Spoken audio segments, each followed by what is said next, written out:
ರಾಮನ ಮತ್ತು ಗುರುಗಳ ಆಶೀರ್ವಾದ ತಗೊಂಡು ಇವತ್ತು ಚಿಂತನೆ ಶುರು ಮಾಡೋಣ. ಪರಮಾರ್ಥ ಚಿಂತಾಮಣಿಯಲ್ಲಿ ನಾವು ಇವತ್ತು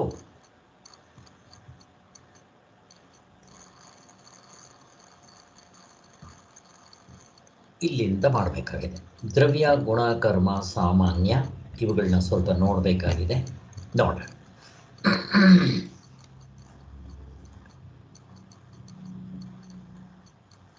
69 ಬುದ್ಧಿಯು ಇರುವಿಗಿಂತ ಬೇರೆ ವಸ್ತುವಿನ ಸ್ವರೂಪವನ್ನು ನಿರ್ಧರಿಸಲು ಅರಿಯದು. ಎಚ್ಚರದ ಮನಸ್ಸೋ ಬುದ್ಧಿಯೋ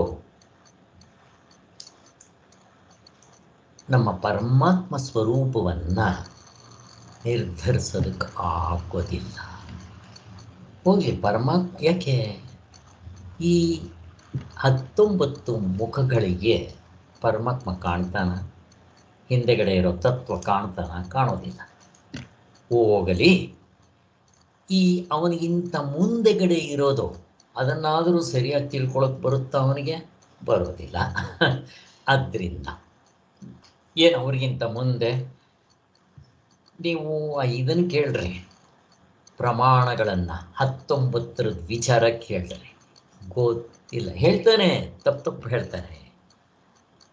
ಮತ್ತು ಇನ್ನು ಹೊರಗಡೆ ಇರೋ ವಿಷಯಗಳನ್ನು ನೋಡ್ರಿ, ಆ ಮನಸ್ಸನ್ನು ಕೇಳ್ರಿ, ತಪ್ಪು ಹೇಳುತ್ತೆ. ಹೋಗ್ಲಿ, ತನ್ನ ವಿಚಾರನೇ ಕೇಳ್ರಿ.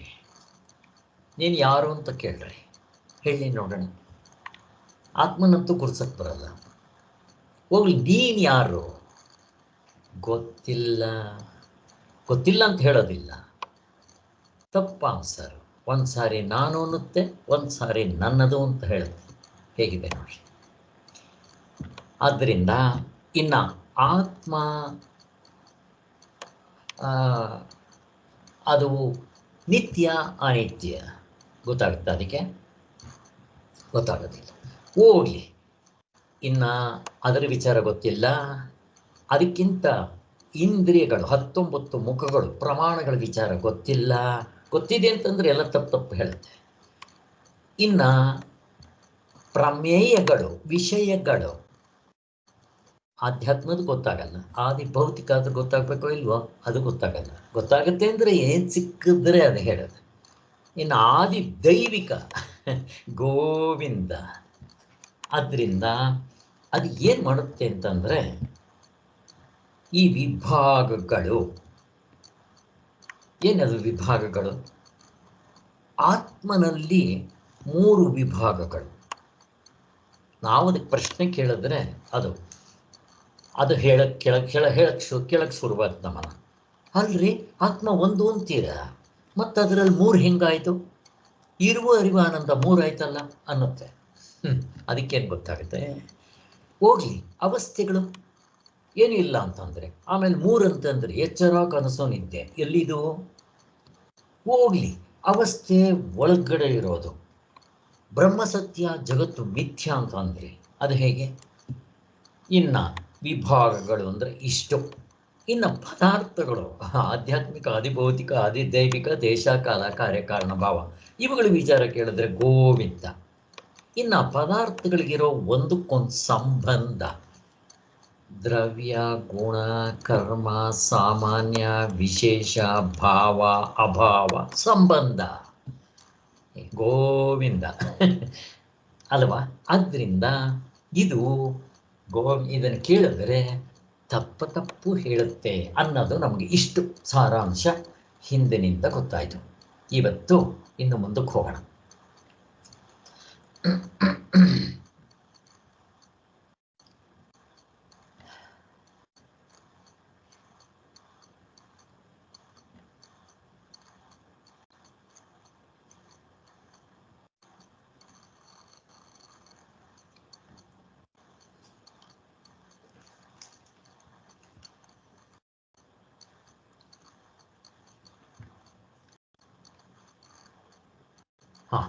ಇಲ್ಲಿಂದ ಮಾಡಬೇಕಾಗಿದೆ. 69 ನಾವು ಸ್ವಲ್ಪ ಮಾಡಿದ್ವಿ, ಅದನ್ನೇ ಇವಾಗ ನಾನು ಹೇಳಿದ್ದು. ಇಷ್ಟು ನಿಮಗೆ ಸಾರಾಂಶ ಹೇಳಿದೆ. ಈಗ ಮುಂದಕ್ಕೆ ಹೋಗೋಣ. ಮತ್ತು ಈ ಎಚ್ಚರದ ಬುದ್ಧಿಯನ್ನು ಕೇಳಿದ್ರೆ, ಮನಸ್ಸನ್ನೋ ಬುದ್ಧಿಯನ್ನು ಕೇಳಿದ್ರೆ ಒಂದ್ಸಲ ಈ ಶರೀರವನ್ನು ನಾನು ಅನ್ನುತ್ತೆ, ಒಂದ್ಸರಿ ನನ್ನದು ಅಂತ ಅನ್ನುತ್ತೆ. ಅಶ್ವಥ್ ನಾರಾಯಣ ಅವ್ರನ್ನ ಕೇಳಿದ್ವಿ, ಚೆನ್ನಾಗಿ ಉತ್ತರ ಕೊಟ್ಟರು ಅವರು ಅಲ್ವಾ. ಆದ್ದರಿಂದ ನೋಡ್ರಿ, ನನ್ನ ಕನ್ನಡಕ, ನನ್ನ ಹೆಂಡತಿ, ನನ್ನ ಮನೆ, ನನ್ನ ಸ್ಕೂಟ್ರು, ನನ್ನ ವಾಹನ, ಅದೇ ರೀತಿ ನನ್ನ ಕರ್ಮೇಂದ್ರಿಯಗಳು, ನನ್ನ ಜ್ಞಾನೇಂದ್ರಿಯಗಳು ನನ್ನದು, ನನ್ನ ಅಂತಃಕರಣ, ಇಷ್ಟೆಲ್ಲ ಹೇಳುತ್ತೆ. ಕೊನೆಗೆ ಆಮೇಲೆ ಪ್ಲೇಟ್ ತಿರುವಾಕದ್ ನೋಡ್ರಿ,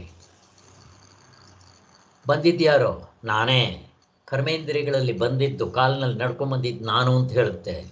ಮತ್ತು ಕೈಯಿಂದ ಓಪನ್ ಮಾಡ್ಕೊಂಡಿದ್ಯಾರೋ ಮೊಬೈಲು, ನಾನೇ, ಕೈಗಳಲ್ಲಿ ನಾನು ಅಂತ ಅನ್ನುತ್ತೆ. ನೋಡ್ತಾ ಇರೋದು, ಕೇಳ್ತಾ ಇರೋದು, ಮೂಸ್ತಾ ಇರೋದು, ಮುಟ್ತಾ ಇರೋದು ಯಾರು, ನಾನೇ, ಇಂದ್ರಿಯಗಳಲ್ಲಿ ನಾನು ಅಂತ ಅನ್ನುತ್ತೆ.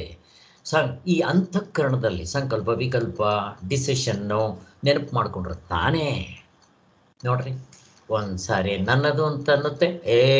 ಸರಿಯಾಗಿ ಹೇಳು ಅಂದರೆ ಇಲ್ಲ ಇಲ್ಲ ನಾನು, ಸರಿಯಾಗಿ ಹೇಳು, ಇಲ್ಲ ಇಲ್ಲ ನನ್ನದು. ಹೀಗಾಗ್ತಾ ಇರಿದೆ. ಹೀಗಾಗೋದಕ್ಕೆ ಕಾರಣ ಏನು ಪ್ರಶ್ನೆ ಕೇಳ್ತಾ ಇದ್ದೀನಿ, ಯಾರಾದರೂ ಹೇಳಿ ಬೇಗ. ಹೀಗಾಗೋದಕ್ಕೆ ಕಾರಣ ಏನು? ಒಂದು ಸಾರಿ ನಾನು ಅನ್ನುತ್ತೆ, ಒಂದು ಸಾರಿ ನಂದು ಅನ್ನುತ್ತೆ, ಅದರದೆಲ್ಲ ತಪ್ಪು. ಕಾರಣ ಏನು? ಇರ್ಲಿ ಶ್ರೀಧರ್ ಅವರೇ ಹೇಳಿ. ಶ್ರೀಧರ್ ಅವರೇ, ಅವಿದ್ಯೆ ಸರ್. ಅವಿದ್ಯೆ ಸರಿ. ಏನಾಗಿದೆ ಅವಿದ್ಯೆ? ರಾಂಗ್ ನಾಲೆಡ್ಜ್ ಸರಿ. ಅಲ್ಲಿ ಏನಾಗಿದೆ? ಇದು ಯಾಕೆ ಈ ಮನಸ್ಸು ಒಂದ್ಸಾರಿ ನಾನು ಅನ್ನುತ್ತೆ, ಒಂದ್ಸಾರಿ ನನ್ನದು ಅನ್ನುತ್ತೆ? ಅಧ್ಯಾಸ. ಕರೆಕ್ಟ್, ಅಧ್ಯಾಸ. ಯಾವ್ಯಾವುದಕ್ಕೆ? ನಾನು ಮತ್ತೆ ನನ್ನ ಕಲಬೆರಕೆ. ಕರೆಕ್ಟ್, ಅಷ್ಟೇ. ಹೇಗಿದೆ ನೋಡ್ರಿ, ಇಲ್ಲಿ ನಾನು ನನ್ನದು ಯಾವುದು? ಕರೆಕ್ಟ್ ಶ್ರೀಧರ್ ಅವರೇ, ನಾನಂದ್ರೆ ಯಾವುದಿಲ್ಲಿ? ಇಲ್ಲಿ ನಾನು ಅಂದ್ರೆ ಜೀವಪ್ಪ, ಆತ್ಮ. ಇಲ್ಲಿ ಇಟ್ಕೋಬಹುದು, ಇಟ್ಕೊಳ್ಳಿ ಬೇಕಾದ್ರೆ. ಇಲ್ಲಿ ನಾವು ಆತ್ಮನನ್ನೇ ಇಟ್ಕೋಬೇಕು. ಅಧ್ಯಾಸದಲ್ಲಿ ಆತ್ಮ ಅನಾತ್ಮಗಳ ಕರಬೇಕೆ. ಅಧ್ಯಾಸದಲ್ಲಿ ವ್ಯವಹಾರದ ದೃಷ್ಟಿಯಿಂದ ನೀವು ಜೀವಪ್ಪನ್ನು ನಾನು ಅಂತಂದು ನೋಡ್ರಿ, ಅಲ್ಲೂ ಅಷ್ಟೇ ತಪ್ಪು ಹೇಳುತ್ತೆ. ನಾನಂತಂದರೆ ಯಾರು ಅಂತ ಕೇಳಿದ್ರೆ ಯಾರು ನಾನಂದರೆ ಅಂತ. ಸ್ವಾಮಿ, ಪಾದದಿಂದ ತಲೆವರೆಗೂ ಕನ್ನಡಿ ಎದುರುಗಡೆ ನಿಲ್ತ್ಕೊಂಡ್ರೆ ಕಾಣ್ತೇನಲ್ಲ, ಅದು ನಾನು. ನನ್ನದು ಅಂತೀಯಲ್ಲ, ಯಾವುದು? ಇದರಿಂದ ಹೊರಗಡೆ ಇರೋದು ನನ್ನದು. ಅಲ್ಲಿಗೆ ಕನ್ನಡಕ ನಂದು, ಹೆಂಡತಿ ನಂದು, ಮನೆ ನಂದು, ಮಕ್ಕಳು ನಂದು. ಅಲ್ಲಿಗೆ ಶರೀರ ನಾನು, ಇಲ್ಲಿಂದ ಹೊರಗಡೆ ನನ್ನದು ಅಂತ ಹೇಳುತ್ತದೋ ಅಲ್ಲೂ ತಪ್ಪೆ. ಈಗ ನೀವು ಆತ್ಮನಲ್ಲಿ ನಾನು ಅಂತ ಸ್ಟ್ಯಾಂಡ್ ಪಾಯಿಂಟ್ ತಗೊಂಡ್ರೆ ಮಿಕ್ಕಿರೋದೆಲ್ಲ ನನ್ನದು. ನಾನು ಆತ್ಮನಾದರೆ ಮಿಕ್ಕಿರೋದಂದರೆ ಯಾವ್ಯಾವುದು? ಆತ್ಮನಿಗೆ ನನ್ನದು ಅಂದರೆ ಯಾವ್ಯಾವುದು? ಪ್ರಶ್ನೆ ಶ್ರೀಧರ್ ಅವರೇ. ಮಿಕ್ಕಿದ 19 ಮುಖಗಳು, ಆಧ್ಯಾತ್ಮಿಕ, ಎಲ್ಲ ಸೇರಿ ಸರ್, ಅವಸ್ಥೆಗಳು ಎಲ್ಲ ಸೇರಿ. ಅವಸ್ಥೆಗಳು ಕೂಡ ನನ್ನದು. ಹೇಗಿದೆ? ಆತ್ಮನಾಗಿ ನಾನು ನಿಂತ್ಕೊಂಡ್ರೆ ಅವಸ್ಥೆಗಳು ನನ್ನದು. ಅವಸ್ಥೆ ಒಳಗಡೆ ಇರೋ 1/2 ನನ್ನದು. ಹೇಗಿದೆ? ಅದಕ್ಕೋಸ್ಕರನೇ ಉಸ್ಮತ್ ಪ್ರತ್ಯಯ ಗೋಚರ, ಅಸ್ಮತ್ ಪ್ರತ್ಯಯ ಗೋಚರ ಅಂತ ಹೇಳಿದೆ. ಅಸ್ಮತ್ ಅಂದರೆ ಆತ್ಮ, ಉಸ್ಮತ್ ಅಂದರೆ ಅನಾತ್ಮದ ಕಲಬೆರಿಕೆ. ಪಾಪ ಅದರದ್ದೇನು ತಪ್ಪಿಲ್ಲ. ಅದಕ್ಕೆ ಏನು ಮಾಡುತ್ತದು? ಒಂದ್ಸರಿ ನಾನು ಅನ್ನುತ್ತೆ, ಒಂದ್ಸಾರಿ ನನ್ನದು ಅಂತ ಅನ್ನುತ್ತೆ. ಹೇಗಿದೆ ನೋಡ್ರಿ, ಎಷ್ಟು ಚೆನ್ನಾಗಿದೆ ಇದು.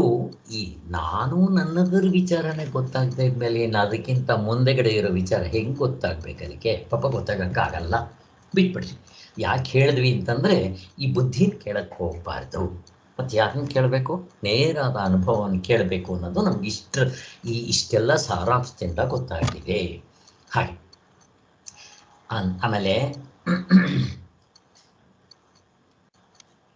ಇಷ್ಟೆಲ್ಲ ಆಯ್ತಾ?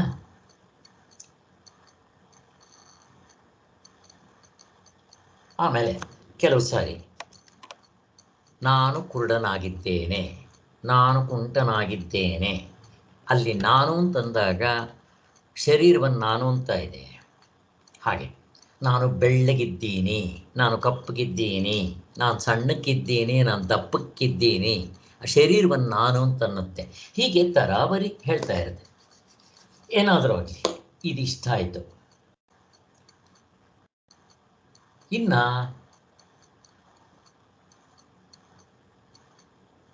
ದ್ರವ್ಯ ಗುಣ ಕರ್ಮಗಳೆಂದರೆ ಏನು ಅನ್ನೋದ್ರ ಬಗ್ಗೆ ಗೋವಿಂದ.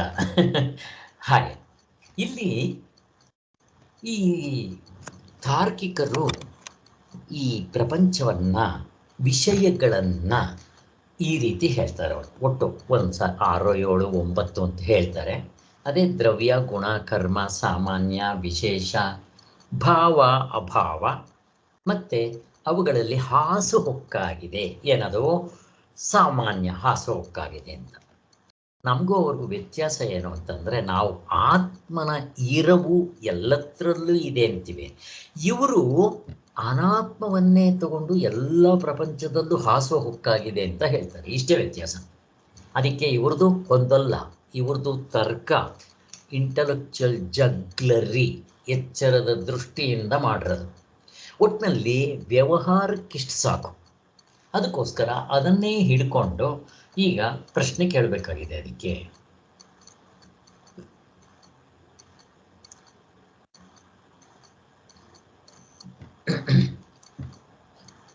ಅಲ್ಲಿಗೆ ದ್ರವ್ಯ ಗುಣ ಕರ್ಮಗಳೆಂದ್ರೆ ಏನು ಎಂಬ ಪ್ರಶ್ನೆ ಕೇಳಿದ್ರೆ ಬುದ್ಧಿ ಕೊಡುವ ವಿಚಿತ್ರವಾಗಿರುತ್ತೆ. ಏನು ಕೊಡುತ್ತದೋ? ದ್ರವ್ಯ ಅಂತಂದ್ರೆ ಗುಣಗಳುಳ್ಳದ್ದು ಅನ್ನುತ್ತೆ. ಈಗ ಗುಣ ಅಂದ್ರೆ ಏನು? ಈಗ ಇಲ್ಲಿ ಪ್ರಪಂಚದಲ್ಲಿರೋ ವಸ್ತುಗಳು ಅಂದರೆ ಯಾವುದು? ಆದಿ ಭೌತಿಕ, ಆದಿ ದೈವಿಕ, ಇಷ್ಟೇ ಇರೋದು ವಸ್ತುಗಳು.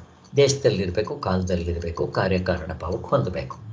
ಸೊ ಇಲ್ಲಿ ದ್ರವ್ಯ ಅಂತಂದರೆ ನೀರು ಅಂತಲ್ಲ, ವಸ್ತುಗಳನ್ನ ದ್ರವ್ಯ ಅಂತ ಕರೀತಾರೆ. ಅಲ್ಲಿಗೆ ಯಾವುದೇ ವಸ್ತು ತಗೊಳ್ರಿ, ಅದಕ್ಕಿಷ್ಟಿದ್ದೇ ಇರುತ್ತೆ ವ್ಯವಹಾರದ ದೃಷ್ಟಿಯಿಂದ. ದ್ರವ್ಯ, ಗುಣ, ಕರ್ಮ, ಸಾಮಾನ್ಯ, ವಿಶೇಷ, ಕೆಲವು ಭಾವ, ಅಭಾವ, ಆಮೇಲೆ ಅದು ಮತ್ತು ಇಷ್ಟು. ಈಗ ದ್ರವ್ಯ ಅಂದರೆ ಏನು? ವಸ್ತು, ದ್ರವ್ಯ. ಈಗ ಉದಾಹರಣೆಗೆ ಒಂದು ನಿಂಬೆಹಣ್ಣು ದ್ರವ್ಯ ಅಂತ ಕರಿತೀವಿ ಅಂತ ಇಟ್ಕೊಳ್ರಿ. ಈಗ ಅದಕ್ಕೆ ಗುಣ ಇದೆಯೋ ಇಲ್ವೋ? ಇದೆ. ಏನದು ಗುಣ? ಅದಕ್ಕೆ ಬಣ್ಣ ಇದೆ, ಹಳದಿ ಬಣ್ಣ. ಅದಕ್ಕೆ ಸವಿ, ರುಚಿ ಇದೆ, ಹುಳಿ, ವಾಸನೆ ಇದೆ. ಸೊ ಅಲ್ಲಿಗೆ ಗುಣ ಆಯಿತು. ಕರ್ಮ ಏನು? ಹುಳಿ ಇರೋದ್ರಿಂದ ಅದನ್ನು ನಾವು ನಿಂಬೆಹಣ್ಣಿನ ಜ್ಯೂಸ್ ಮಾಡ್ಕೋಬಹುದು. ಅದರಲ್ಲಿ ವಿಟಮಿನ್ ಸಿ ಇರುತ್ತೆ, ಲಾಭ ಏನು ಇದು. ಅಲ್ಲಿಗೇನಾಯಿತು? ನಿಂಬೆಹಣ್ಣು ಅನ್ನೋದು ದ್ರವ್ಯ, ಅದರಲ್ಲಿ ಗುಣ ಇರೋದ್ರಿಂದ ನಾನು ಗುಣಗಳಿಂದ ಕಂಡುಹಿಡಿತೀನಿ, ಮತ್ತು ಅದರಲ್ಲಿ ಕ್ರಿಯೆ ಇರುತ್ತೆ. ದ್ರವ್ಯ, ಗುಣ, ಕರ್ಮ. ಕರ್ಮ ಅಂದರೆ ಕ್ರಿಯೆ. ಹೀಗೆ ವಾಸನೆ ಇರುತ್ತೆ ಅಂತ ಹೇಳ್ತಾ ಇದ್ದೀನಿ.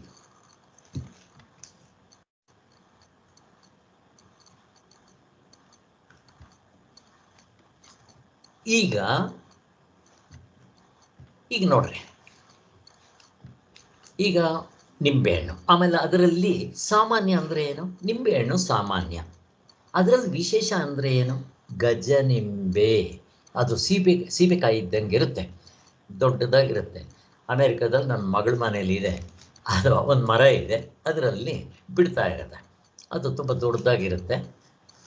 ಆ ಥರ ಅದನ್ನು ಗಜನಿಂಬೆ ಅಂತಾರೆ. ಅದರ ಚರ್ಮ ಒಳ್ಳೆ ರಫ್ ಆಗಿರುತ್ತೆ.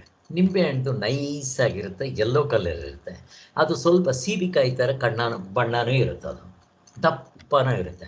ಹತ್ತತ್ರ ಸ್ವಲ್ಪ ಒಂದು ಕಿತ್ಲೆ ಹಣ್ಣು ಸೀಬೆಕಾಯಿನಷ್ಟು ದಪ್ಪ ಇರುತ್ತೆ ಅದು. ಹೀಗೆ ಅದು ವಿಶೇಷ. ಅಲ್ಲಿಗೇನಾಯಿತು? ದ್ರವ್ಯ, ಅದರಲ್ಲಿ ಗುಣ ಇದೆ, ಕರ್ಮ, ವಿಟಮಿನ್ ಸಿ ಕೊಡುತ್ತೆ. ದ್ರವ್ಯ, ಗುಣ, ಕರ್ಮ, ಸಾಮಾನ್ಯ ನಿಂಬೆಹಣ್ಣು, ಅದರಲ್ಲಿ ವಿಶೇಷ ಗಜನಿಂಬೆ. ಹಾಗೆ ಅಲ್ವಾ? ಅದರಲ್ಲಿ ಮತ್ತಿನ್ನೇನು? ಈಗ ಇದರಲ್ಲೆಲ್ಲ ಒಂದು ಸತ್ತ ಸಾಮಾನ್ಯ ಹಾಸುಹೊಕ್ಕಾಗಿದೆ ಅಂತ ಹೇಳ್ತಾರೆ. ಏನದು ಸತ್ತ ಸಾಮಾನ್ಯ? ಅದು ಕಾಮನ್ ಫ್ಯಾಕ್ಟರ್ ಆಗಿರುತ್ತೆ ಅಂತ ಅವರು ಹೇಳೋದು. ಎಲ್ಲದಕ್ಕೂ ಕನೆಕ್ಷನ್ ಇದ್ದಂಗೆ ಇರುತ್ತೆ ಅಂತ. ಉದಾಹರಣೆಗೆ ಬಟ್ಟೆ ಇದೆ, ಮುಂದೆ ಅವರೇ ಕೊಡ್ತಾರೆ ಅಂತ, ಅವಾಗ ನಾನು ಅದನ್ನು ಹೇಳ್ತೀನಿ. ಈಗ ಬಟ್ಟೆ ಅಂತಂದರೆ ಏನು, ನೀವು ಸೂಕ್ಷ್ಮವಾಗಿ ನೋಡಿದ್ರೆ ಅದು ದಾರ ಯಾತ್ರೆಯಿಂದ ಆಗಿದೆ, ಹತ್ತಿಯಿಂದ ಆಗಿದೆ. ಅಲ್ಲಿಗೆ ಬಟ್ಟೆ ಅಂತಂದರೂ ಸ್ಥೂಲವಾಗಿ ಬಟ್ಟೆ, ಅದನ್ನು ಸೂಕ್ಷ್ಮವಾಗಿ ನೋಡಿದ್ರೆ ದಾರ, ಇನ್ನೂ ಸೂಕ್ಷ್ಮವಾಗಿ ನೋಡಿದ್ರೆ ಅದು ಹತ್ತಿ. ಅಷ್ಟು ಸಾಕಿವಾಗಿ ಸದ್ಯಕ್ಕೆ ಅಲ್ಲಿಗೆ ಎಲ್ಲವೂ ಬಂದಂಗಾಯಿತು. ಈಗ ನೋಡ್ರಿ, ನಿಂಬೆಹಣ್ಣು ನೀವು ಕೈಗೆ ಇಟ್ಕೊಂಡಿದ್ದ ತಕ್ಷಣ ಇದು ನಿಂಬೆ ಹಣ್ಣು ಅಂತ ಯಾವ್ದು ಹೇಳಿದ್ದು ಅಂದರೆ, ನಿಮ್ಮ ಕಣ್ಣು ಬಣ್ಣ ನೋಡ್ತು, ಮತ್ತೆ ನಿಮ್ಮ ಮೂಗು ವಾಸನೆ ನೋಡ್ತು, ಮತ್ತೆ ನಾಲಿಗೆ ಅದರ ರುಚಿ ನೋಡ್ತು. ಇಷ್ಟೇ. ಈ ಕಣ್ಣನ್ನು ಕೇಳ್ರಿ, ಅದು ಆಕಾರ ಬಣ್ಣ ಬಿಟ್ಟರೆ ಗೊತ್ತಿಲ್ಲ. ವಾಸನೆ ನೋಡೋದು ಮೂಗೆ, ರುಚಿ ನೋಡೋದು ನಾಲಿಗೆ. ಈ ಮೂರು ಅಥವಾ ನಿಮ್ಮ ಕೈನಲ್ಲಿ ಮುಟ್ಟು ನೋಡಿ, ಅದು ಗಟ್ಟಿ ಇದೆಯಾ, ಮೆತ್ತಗಿದೆಯಾ, ಕೊಳ್ತೋಗಿದೆಯಾ, ಅದು ಗೊತ್ತಾಗುತ್ತೆ. ಕಣ್ಣಿಂದನೂ ಗೊತ್ತಾಗುತ್ತೆ, ಮುಟ್ಟೋದ್ರಿಂದ ಪಚ್ಕ ಅಂತ ಇದ್ರೆ ಗೊತ್ತಾಗುತ್ತೆ. ಇಷ್ಟು ಏನು ಮಾಡುತ್ತೆ, ಇಂದ್ರಿಯಗಳು ಆ ವಸ್ತುಗಳನ್ನ ನೋಡಿದಾಗ ಇಷ್ಟಿಷ್ಟೇ ಜ್ಞಾನವನ್ನು ತಗೊಂಡ್ಬಂದು ಮನಸ್ಸು ಕೈ ಕೊಡುತ್ತೆ. ಅವುಗಳಿಗೆ ಗೊತ್ತಾಗೋದಿಲ್ಲ. ಇಂದ್ರಿಯಗಳನ್ನ ಕೇಳಿದ್ರೆ ಹೇಳಕ್ಕೆ ಬರೋಲ್ಲ, ಇದು ನಿಂಬೆಹಣ್ಣು ಅಂತ ಹೇಳಕ್ಕೆ ಬರೋಲ್ಲ. ಯಾಕೆ? ಇಂದ್ರಿಯಗಳು ಗೊತ್ತಿಲ್ಲ. ಅದೇನಾಯ್ತು ಆಮೇಲೆ ನೋಡ್ರಿ, ಆ ವಸ್ತು ನೋಡಿರೋದು ಯಾರು? ಒಂದೊಂದು ಇಂದ್ರಿಯ. ಈಗ ಆ ಇಂದ್ರಿಯಗಳು ನಿಂಬೆಹಣ್ಣು ಅಂತ ಹೇಳಕ್ಕೆ ಬರೋಲ್ಲ, ಇವೆಲ್ಲ ತಂದು ಮನಸ್ಸು ಕೊಡುತ್ತೆ. ಮನಸ್ಸು ಏನು ಮಾಡುತ್ತೆ, ಒಂದು ಫೈಲ್ ಮಾಡುತ್ತೆ. ಕಣ್ಣು ಹೇಳಿದ್ದು ಬಣ್ಣ ಆಕಾರ ಅಷ್ಟೇ, ಮೂಗು ವಾಸನೆ, ನಾಲ್ಗೆ ರುಚಿ, ಇದನ್ನು ಫೈಲ್ ಮಾಡಿಬಿಟ್ಟು ಇದನ್ನು ತಗೊಂಬಂದು ಬುದ್ಧಿ ಕೈ ಕೊಡುತ್ತೆ. ಬುದ್ಧಿ ಏನು ಮಾಡುತ್ತೆ, ಡಿಸೈಡ್ ಮಾಡುತ್ತೆ. ಏನಂತ? ಇದು ನಿಂಬೆಹಣ್ಣು, ಇದು ಮಾವಿನ ಹಣ್ಣು. ಮಾವಿನ ಹಣ್ಣು ಹೆಂಗೆ ಡಿಸೈಡ್ ಮಾಡುತ್ತೆ? ದೊಡ್ಡದು. ಹಾಗೆ ಮತ್ತೆ ವಾಸನೆ ಬೇರೆ ಎಲ್ಲ ನೋಡ್ರಿ ಹೇಗಿರುತ್ತೆ. ನಿಂಬೆಹಣ್ಣು ಗುಂಡಕ್ಕಿರುತ್ತೆ, ಮಾವಿನ ಹಣ್ಣು ಏನಂತಾರೆ ಅದಕ್ಕೆ, ಅದು ಗುಂಡಕ್ಕೆ ಇರಲ್ಲ, ಅದು ಒಂದು ಸ್ವಲ್ಪ ಶೇಪ್ ಇರುತ್ತೆ. ಅದಕ್ಕೆ ಏನಂತಾರೆ, ತೋತಾಪುರಿ. ಆ ಶೇಪ್ ಏನಿರುತ್ತೆ, ಸ್ವಲ್ಪ ಗಿಣಿ ಮೂತಿ ಥರ ಇರುತ್ತೆ, ಅದು ಮಾವಿನಕಾಯಿ. ಈ ಬುದ್ಧಿ ಅದು ಡಿಸೈಡ್ ಮಾಡುತ್ತೆ. ಈ ಬುದ್ಧಿ ಡಿಸೈಡ್ ಮಾಡಬೇಕಾದ್ರೆ ಬುದ್ಧಿಗೆ ಯಾರಿಗೂ ಫೀಡ್ ಮಾಡ್ತಾರೆ? ಪ್ರಶ್ನೆ ಕೇಳ್ತಾ ಇದ್ದೆ. ಬುದ್ಧಿಗೆ ಇದು ಮಾವಿನ ಹಣ್ಣು, ಇದು ನಿಂಬೆಹಣ್ಣು, ಇದು ಸೀಬೆಕಾಯಿ, ಇದು ಸೀತಾಫಲ, ಇದು ರಾಮಫಲ. ಯಾರು ಫೀಡ್ ಮಾಡ್ತಾರೆ ಬುದ್ಧಿಗೆ? ನಾನು ಪ್ರಶ್ನೆ ಕೇಳ್ತೇನೆ, ಹೇಳಿ. ಹಳೆ ಮನಸ್ಸು ಇಲ್ಲ. ಈ ಬುದ್ಧಿಗೆ ಹಿಂದೆಗಡೆ ಎಲ್ಲಿಂದ ಬರುತ್ತೆ? Earlier experience. ಅದೇ ಯಾವುದು ವಸಂತ? ಚಿತ್ತದಲ್ಲಿ ಇರುತ್ತೆ. ಚಿತ್ತ ನೆನಪು. ತಾಯಿ ಏನು ಮಾಡ್ತಾಳೆ, ಚಿಕ್ಕ ವಯಸ್ಸಿನಲ್ಲಿ ನಾವು ಮಕ್ಕಳಾಗಿದ್ದಾಗ ಮಾವಿನಕಾಯಿ ಫೋಟೋ ತೋರಿಸ್ತಾಳೆ, ಮಾವಿನ ಹಣ್ಣು ಫೋಟೋ ತೋರಿಸ್ತಾಳೆ, ಇದು ಮಾವಿನ ಹಣ್ಣು ಅಂತ ಎಷ್ಟು ಹೇಳಿರ್ತಾಳೆ. ಕೊನೆಗೆ ಆ ಮಗುಗೆ ಮೂಗಿ ಯಾವುದು, ಕಣ್ಣು ಯಾವುದು, ನಾನು ಯಾವುದು ಗೊತ್ತಿರಲ್ಲ. 1 ವರ್ಷದವರೆಗೂ ಆ ಮಗುಗೆ ನಾನು ಗೊತ್ತಿರಲ್ಲ. ಆ ಮಗುಗೆ ಇದು ಕಣ್ಣು, ಇದು ಕಿವಿ, ಇದು ಮೂಗು. ಆ ಮಕ್ಕಳಿಗೆ ಮೊದಲನೇ ವರ್ಷ ಸ್ವಲ್ಪ ದೊಡ್ಡವರಾದ್ಮೇಲೆ ಕೇಳಿದಾಗ ಮುಖ್ಯ ಯಾವುದು? ಇದು. ಆ ಮಗು ಒಂದ್ಸರಿ ಇದು ತೋರಿಸುತ್ತೆ, ಅಲ್ಲ ಅಂದಾಗ ಹಿಂಗೆ ರೂಢಿ ಮಾಡಿ ಇದು ಮೂಗು, ಇದು ಕಿವಿ, ಇದು ಕಣ್ಣು ಅಭ್ಯಾಸ ಮಾಡಿಸಿರ್ತಾರೆ. ಇದು ಚಿತ್ತದಲ್ಲಿ ಮೂಡಿರುತ್ತೆ. ಆ ಪಿಕ್ಚರ್ ಕೂಡ ತೋರಿಸಿರ್ತೀವಿ ನಾವು ಚಿಕ್ಕ ವಯಸ್ಸಿನಲ್ಲಿ. A for apple, B for bat, C for cat ಎಲ್ಲ ತೋರಿಸಿರ್ತೀವಿ. ಮತ್ತು ಹೊರಗಡೆ ಪ್ರಾಣಿಗಳನ್ನ, ವಸ್ತುಗಳನ್ನ ತೋರಿಸಿ ಇದು ಅಂತ ಹೇಳಿರ್ತೀವಿ. ಅದರ ರುಚಿ ಕಂಡುಕೊಂಡಿರ್ತಾರೆ. ಇವೆಲ್ಲ ಚಿತ್ತದಲ್ಲಿ ಸ್ಟೋರ್ ಆಗಿರುತ್ತೆ. ಅದಕ್ಕೆ ಚಿತ್ತ ಅಂದರೆ ಮೆಮರಿ ಬಾಕ್ಸ್. ಹಿಂದಿನ ಜನ್ಮದ್ದು ಕೋಟಿ ಜನ್ಮಗಳದ್ದು ಅಲ್ಲಿರುತ್ತೆ ರೆಕಾರ್ಡಿಂಗ್. ಹಾಗೆ ಆದ್ದರಿಂದ ಸತ್ರೆ ದೇಹ ಹೊರಟೋಗ್ಬಿಡ್ಬೋದು, ಆ ಮನಸ್ಸು ಹಂಗೆ ಇರುತ್ತೆ. ಮತ್ತು ಅದು ಆಕಾಶ ಅಂತ ಹೇಳ್ತಾರೆ. ಆಕಾಶದಲ್ಲಿ ಅದೆಲ್ಲ ರೆಕಾರ್ಡ್ ಆಗಿರುತ್ತೆ. ಇವಾಗ ನಮಗೆಲ್ಲ ಮೊಬೈಲ್ ಕಳೆದೋಗ್ಬಿಟ್ರು ಅದು ಸ್ಕೈನಲ್ಲಿ ಇರುತ್ತೆ ಅಂತ ಹೇಳ್ತೀವಲ್ಲ, ಹಾಗೆ ಅದು ಚಿತ್ತ, ನೆನಪಿನ ಪೆಟ್ಟಿ. ಹಾಗೆ ಕೆಲವರು ಸಾಧನೆ ಮಾಡಿ ಆ ಚಿತ್ತದಲ್ಲಿ ಹಿಂದಿನ ನೆನಪನ್ನು ಮಾಡಿಕೊಂಡು ಹಿಂದಿನ ಜನ್ಮಗಳವರೆಗೂ ಹೋಗ್ತಾರೆ. ಬುದ್ಧ ಹೋಗಿದ್ದ, ಸದ್ಗುರುಗಳು ಹೋಗಿದ್ದರು, ನಮ್ಮ ಮಾತಾಜಿ ಅವ್ರಿಗೂ ಗೊತ್ತಾಗುತ್ತೆ ಅಂತಾರೆ. ಇರಲಿ, ಇವೆಲ್ಲ ಇರಲಿ. ಆದ್ದರಿಂದ ಹೀಗೆ ಚಿತ್ತ ಕೊನೆಗೆ ಚಿತ್ತ ಆದಮೇಲೆ ಆ ಹಿಂದೆಗಡೆ ಇನ್ನೊಬ್ಬ ಇದ್ದಾನೆ. ನಾನು ಕಂಡೇ ಅಂತನವನು, ಅವನ ಜೀವಪ್ಪ. ಹಾಗೆ ಪ್ರತಿಯೊಂದು ಕಪ್ಪು ಕಾಣಿಕೆ ತಗೊಂಡೋಗಿ ಆ ಜೀವಪ್ಪನ ಕೈ ಕೊಡುತ್ತೆ. ಜೀವಪ್ಪ ರಾಜ ಇದ್ದಂಗೆ. ಎಲ್ಲ ಪ್ರಜೆಗಳು ತಮ್ಮ ಕಪ್ಪ ಕಾಣಿಕೆಯನ್ನು ತಗೊಂಡೋಗಿ ರಾಜನ ಕೊಡುತ್ತೆ. ಕರ್ಮೇಂದ್ರಿಯಗಳು, ಜ್ಞಾನೇಂದ್ರಿಯಗಳು, ಅಂತಃಕರಣದಲ್ಲಿರೋ ಮನಸ್ಸು, ಬುದ್ಧಿ, ಚಿತ್ತ, ಅಹಂಕಾರ. ಆವಾಗ ಅವನು ಅವನೇನು ಕರ್ತೃತ್ವ, ಜ್ಞಾತೃತ್ವ, ಕರ್ತೃತ್ವ, ಭೋಕ್ತೃತ್ವ ಮೂರು ಸೇರಿ ಪ್ರಮಾತೃತ್ವ. ನಿಜವಾಗ್ಲೂ ಈ ಪ್ರಮಾತೃತ್ವಗಳು ಯಾವುದು ಆತ್ಮನಲ್ಲಿಲ್ಲ. ಇದು ಜೀವಪ್ಪಂದು. ಆಗ ಜೀವಪ್ಪ ಆ ಜ್ಞಾನದಿಂದ ಕರ್ಮಗಳನ್ನ ಮಾಡಿ ಮತ್ತೆ ಅವುಗಳನ್ನ ಭೋಗಿಸ್ತಾನೆ. ಅದಕ್ಕೆ ಅವನಿಗೆ ಭೋಕ್ತೃತ್ವ. ಭೋಗಿಸಿದ್ದೆ ಖುಷಿಯಾಯಿತು, ಇದರಿಂದ ದುಃಖ ಆಯಿತು ಅಂತ ಹೇಳ್ತಾ ಇರ್ತಾನೆ. ಇದು ವ್ಯವಹಾರ. ನಮ್ಗಾಗಬೇಕಾದ್ರೆ ಇಷ್ಟಿರುತ್ತೆ. ಈಗ ಹೇಳ್ರಿ, ನಿಂಬೆಹಣ್ಣು ಅಂತ ನಿಮ್ಮ ಕಣ್ಣು ನೋಡಿದ ತಕ್ಷಣ ಹೇಳಿಬಿಡುತ್ತಾ? ಎಷ್ಟು ಸೇರ್ಕೋಬೇಕಿಲ್ಲಿ, ಇಷ್ಟು ಸೇರಿಕೊಂಡು ಇದು ನಿಂಬೆಹಣ್ಣು ಅಂತ ಹೇಳಬೇಕು. ಇಷ್ಟು ಕೆಲಸ ಇದೆ ನೋಡ್ರಿ, ನಿಜವಾಗ್ಲೂ ಇಷ್ಟ ಆಗಬೇಕು. ಆದ್ದರಿಂದ ಇಷ್ಟು ಇದ್ರ ವಿಚಾರ ಏನು ಗೊತ್ತಾಯಿತು ಅಂತಂದರೆ, ಒಂದು ವಸ್ತು ಅಂತ ಡಿಸೈಡ್ ಮಾಡಬೇಕಾದ್ರೆ ಬರೀ ಇವುಗಳಿಂದ ಆಗೋದಿಲ್ಲ. ಆದರೆ ಹಿಂದೆಗಡೆ ಇರೋ ಆ ಜೀವಪ್ಪ ಹೇಳಬೇಕು, ಆ ಜೀವಪ್ಪ ನೋಡಿರ್ಬೇಕು. ಮತ್ತು ಈ ವಸ್ತುಗಳು ಏನು ಬದಲಾವಣೆ ಆಗ್ತಾ ಇರುತ್ತೆ, ಇಲ್ದಂಗೆ ಆಗುತ್ತಾ ಇರುತ್ತೆ, ಎಲ್ಲ ಆಗ್ತಾ ಇರುತ್ತೆ. ಅದಕ್ಕೋಸ್ಕರ ಆ ಜೀವಪ್ಪನಿಗಿಂತ ಹಿಂದೆ ಇರೋ ಆತ್ಮನ ವಿಚಾರ ಹೇಗೆ ಗೊತ್ತಾಗುತ್ತಪ್ಪ? ಗೊತ್ತಾಗೋದಿಲ್ಲ. ಇವುಗಳದೇ ಗೊತ್ತಾಗಲ್ಲ, ಅದರದ್ದು ಹೇಗೆ ಗೊತ್ತಾಗುತ್ತೆ ಅಂತ ಇಷ್ಟು ನೀವು ತಿಳ್ಕೊಂಡ್ರೆ ಸಾಕಿದ್ರೆ ಸಾರಾಂಶದಿಂದ. ಈಗ ಮುಂದಕ್ಕೆ ಹೋಗೋಣ.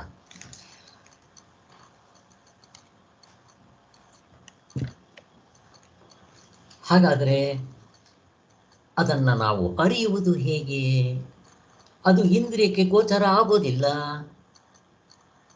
ಇಂದ್ರಿಯಕ್ಕೆ ಗೋಚರವಾಗುವ ಶಬ್ದಾದಿಗಳಿಗೆ ಆಧಾರವಾಗುವ ಒಂದು ಪದಾರ್ಥ ಇರಬೇಕು ಅಂತ ಊಹಿಸೋದಕ್ಕೆ ಆಗೋದಿಲ್ಲ ಅಂತ ಇವಾಗ ಇಷ್ಟೊತ್ತು ನಾವು ಮಾಡಿದ್ದಾಯಿತು.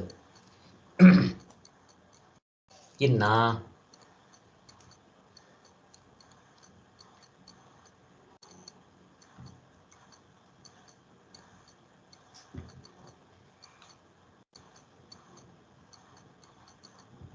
ಇಷ್ಟ ಆಯ್ತಾ?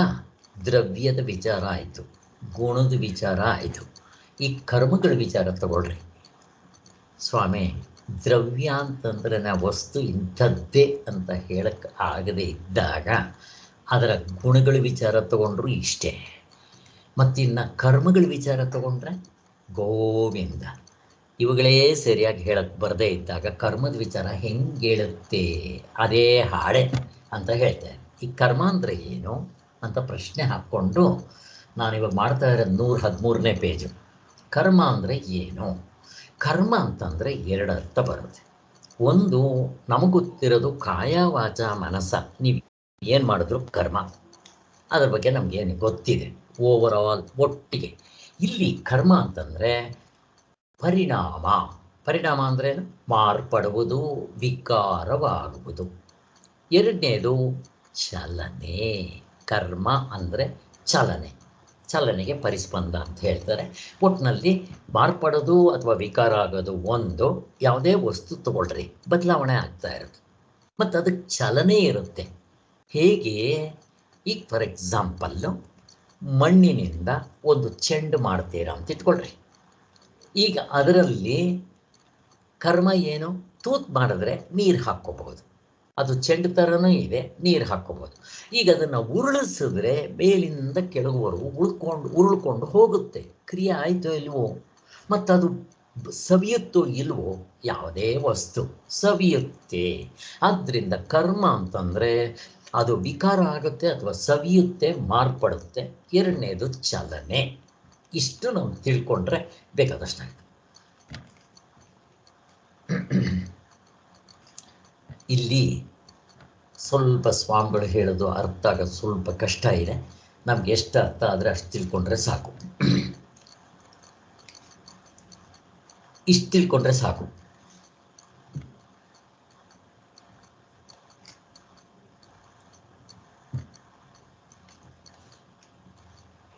ಇಲ್ಲಿ ದ್ರವ್ಯ ಗುಣ ಕರ್ಮ. ದ್ರವ್ಯವು ಕರ್ಮಕ್ಕೆ ಆಧಾರವಾಗಿರುವುದೆಂದರೆ ಹೇಗೆ? ಈಗ ಯಾವುದಾದ್ರೂ ಒಂದು ವಸ್ತು ಅಂತಂದಾಗ ದ್ರವ್ಯ ಗುಣ ಕರ್ಮ ಇಷ್ಟು ಹೇಳಬೇಕು. ಈ ಮಾರ್ಪಾಡಾಗ್ತಾ ಇದ್ದರೆ ಇಂಥದ್ದೇ ವಸ್ತು ಅಂತ ಹೇಗೆ ಹೇಳ್ತೀರಾ? ಅದರ ಜೊತೆಯಲ್ಲಿ ಅದು ಚಲಿಸ್ತಾ ಇರುತ್ತೆ.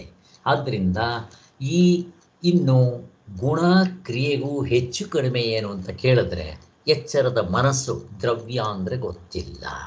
ಇನ್ನು ಗುಣ ಅಂತಂದರೆ ಅದ್ರ ಬಗ್ಗೆನೂ ಅದಕ್ಕಿಷ್ಟೇ ಗೊತ್ತಿರೋದು, ಮತ್ತು ಇನ್ನು ಕರ್ಮ ಅಂತಂದರೆ ಇಷ್ಟೇ ಗೊತ್ತಿರೋದು. ಆಗಲೂ ಕೂಡ ಪ್ರಶ್ನೆ ಸರಿಯಾಗಿ ಉತ್ತರ ಕೊಡೋಕ್ಕೆ ಬರಲ್ಲ. ಏಕೆಂದರೆ ಗುಣವೆಂಬುದೆಲ್ಲವ ಮಾರ್ಪಾಡಾಗುತ್ತಲೇ ಇರುತ್ತದೆ. ಆದ್ದರಿಂದ ಅದು ಕ್ರಿಯೆಯಲ್ಲಿಯೇ ಸೇರಿಕೊಳ್ಳಬೇಕಾಗಿರ್ತದೆ. ಹಾಗಾದರೆ ಎಲ್ಲವೂ ಕ್ರಿಯೆಯೇ ಆಗಲಿ ಎನ್ನುವುದಾದರೆ ಕ್ರಿಯಾರೂಪವಾದ ಪ್ರವಾಹದಲ್ಲಿ ನಮಗೆ ವಿಕಾರವಿಲ್ಲದ ದ್ರವ್ಯ ಗುಣಗಳಿರುವೆಂಬ ತಿಳುವಳಿಕೆ ಉಂಟಾಗೋದು ಹೇಗೆ? ನೋಡ್ರಿ, ಇದೆಲ್ಲ ಅರ್ಥ ಆಗೋದು ಸ್ವಲ್ಪ ಕಷ್ಟ ಇದೆ.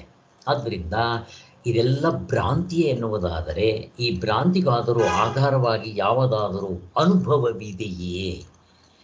ಹೀಗಿವೆಲ್ಲ ನಮಗೆ ಸುಲಭ, ಇವ್ರಿಗೆ ಕಷ್ಟ ಆಗ್ತಾ ಇದೆ. ತಾರ್ಕಿಕರು ಇವುಗಳನ್ನ ಇಟ್ಕೊಂಡು, ಈಗ ನಿಮ್ದೇನೇ ಪ್ರಪಂಚದಲ್ಲಿ ಬ್ರಹ್ಮ ಸತ್ಯ, ಬ್ರಹ್ಮ ಬದಲಾವಣೆ ಆಗೋಲ್ಲ, ಕ್ರಿಯೆ ಇಲ್ಲ, ಅವನಲ್ಲಿ ಮಾರ್ಪಾಡಿಲ್ಲ, ಅವನು ಹುಟ್ಟಲ್ಲ ಸಾಯಲ್ಲ, ಮಧ್ಯದಲ್ಲಿ ಬದಲಾವಣೆ ಇಲ್ಲ, ನಮ್ಗೆ ಈಸಿ. ಇವರೇನು ಮಾಡ್ತಾರೆ ತಾರ್ಕಿಕರು? ಆತ್ಮನ ಕೈ ಬಿಟ್ಟು ಈ ಅನಾತ್ಮವನ್ನು ಹಿಡ್ಕೊಂಡು ಆತ್ಮನ ಹುಡ್ಕೋಕ್ಕೆ ಹೋಗ್ತಾರೆ. ಅದು ಬಂದಿರೋದು ಕಷ್ಟ ಅವರಿಗೆ. ಎಲ್ಲಿ ಹುಡುಕ್ತಾ ಇದ್ದಾರೆ ಅವರು? ದ್ರವ್ಯ ಗುಣ ಕರ್ಮ ಸಾಮಾನ್ಯ ವಿಶೇಷ ಭಾವ ಅಭಾವ ಇವುಗಳಿಂದನೇ ನೋಡ್ತಾರೆ. ಇಲ್ಲಿ ಭಾವ ಅಭಾವ ಅಂದರೆ ಏನು ಅಂತಂದರೆ, ಈಗ ಉದಾಹರಣೆಗೆ ಸೌದೆ ಇರುತ್ತೆ, ಅದು ಭಾವ. ಭಾವ ಅಂದರೆ ಇರೋದು, ಭಾವಮೇದ ಅಂತಲ್ಲ. ಆಮೇಲೆ ಈಗ ಅದನ್ನು ಸುಡ್ತೀರಪ್ಪ, ಬೂದಿ ಆಗತ್ತೆ. ಈಗ ಸೌದೆ ಹೋಯ್ತು, ಬೂದಿ ಇದೆ. ಈ ಪೇಪರ್ ಸುಟ್ರಿ, ಅಕಸ್ಮಾತ್ ಕೆಲವು ಬೂದಿ ಆಗೋದೇ ಇಲ್ಲ, ಸುಮ್ಮನೆ ಎವಾಪ್ರೇಟ್ ಆಗಿಬಿಡುತ್ತೆ. ಇವಾಗ ನೀರಿದೆ, ಬಿಸಿಲಿಗೆ ಎವಾಪ್ರೇಟ್ ಆಗಿಬಿಡುತ್ತೆ.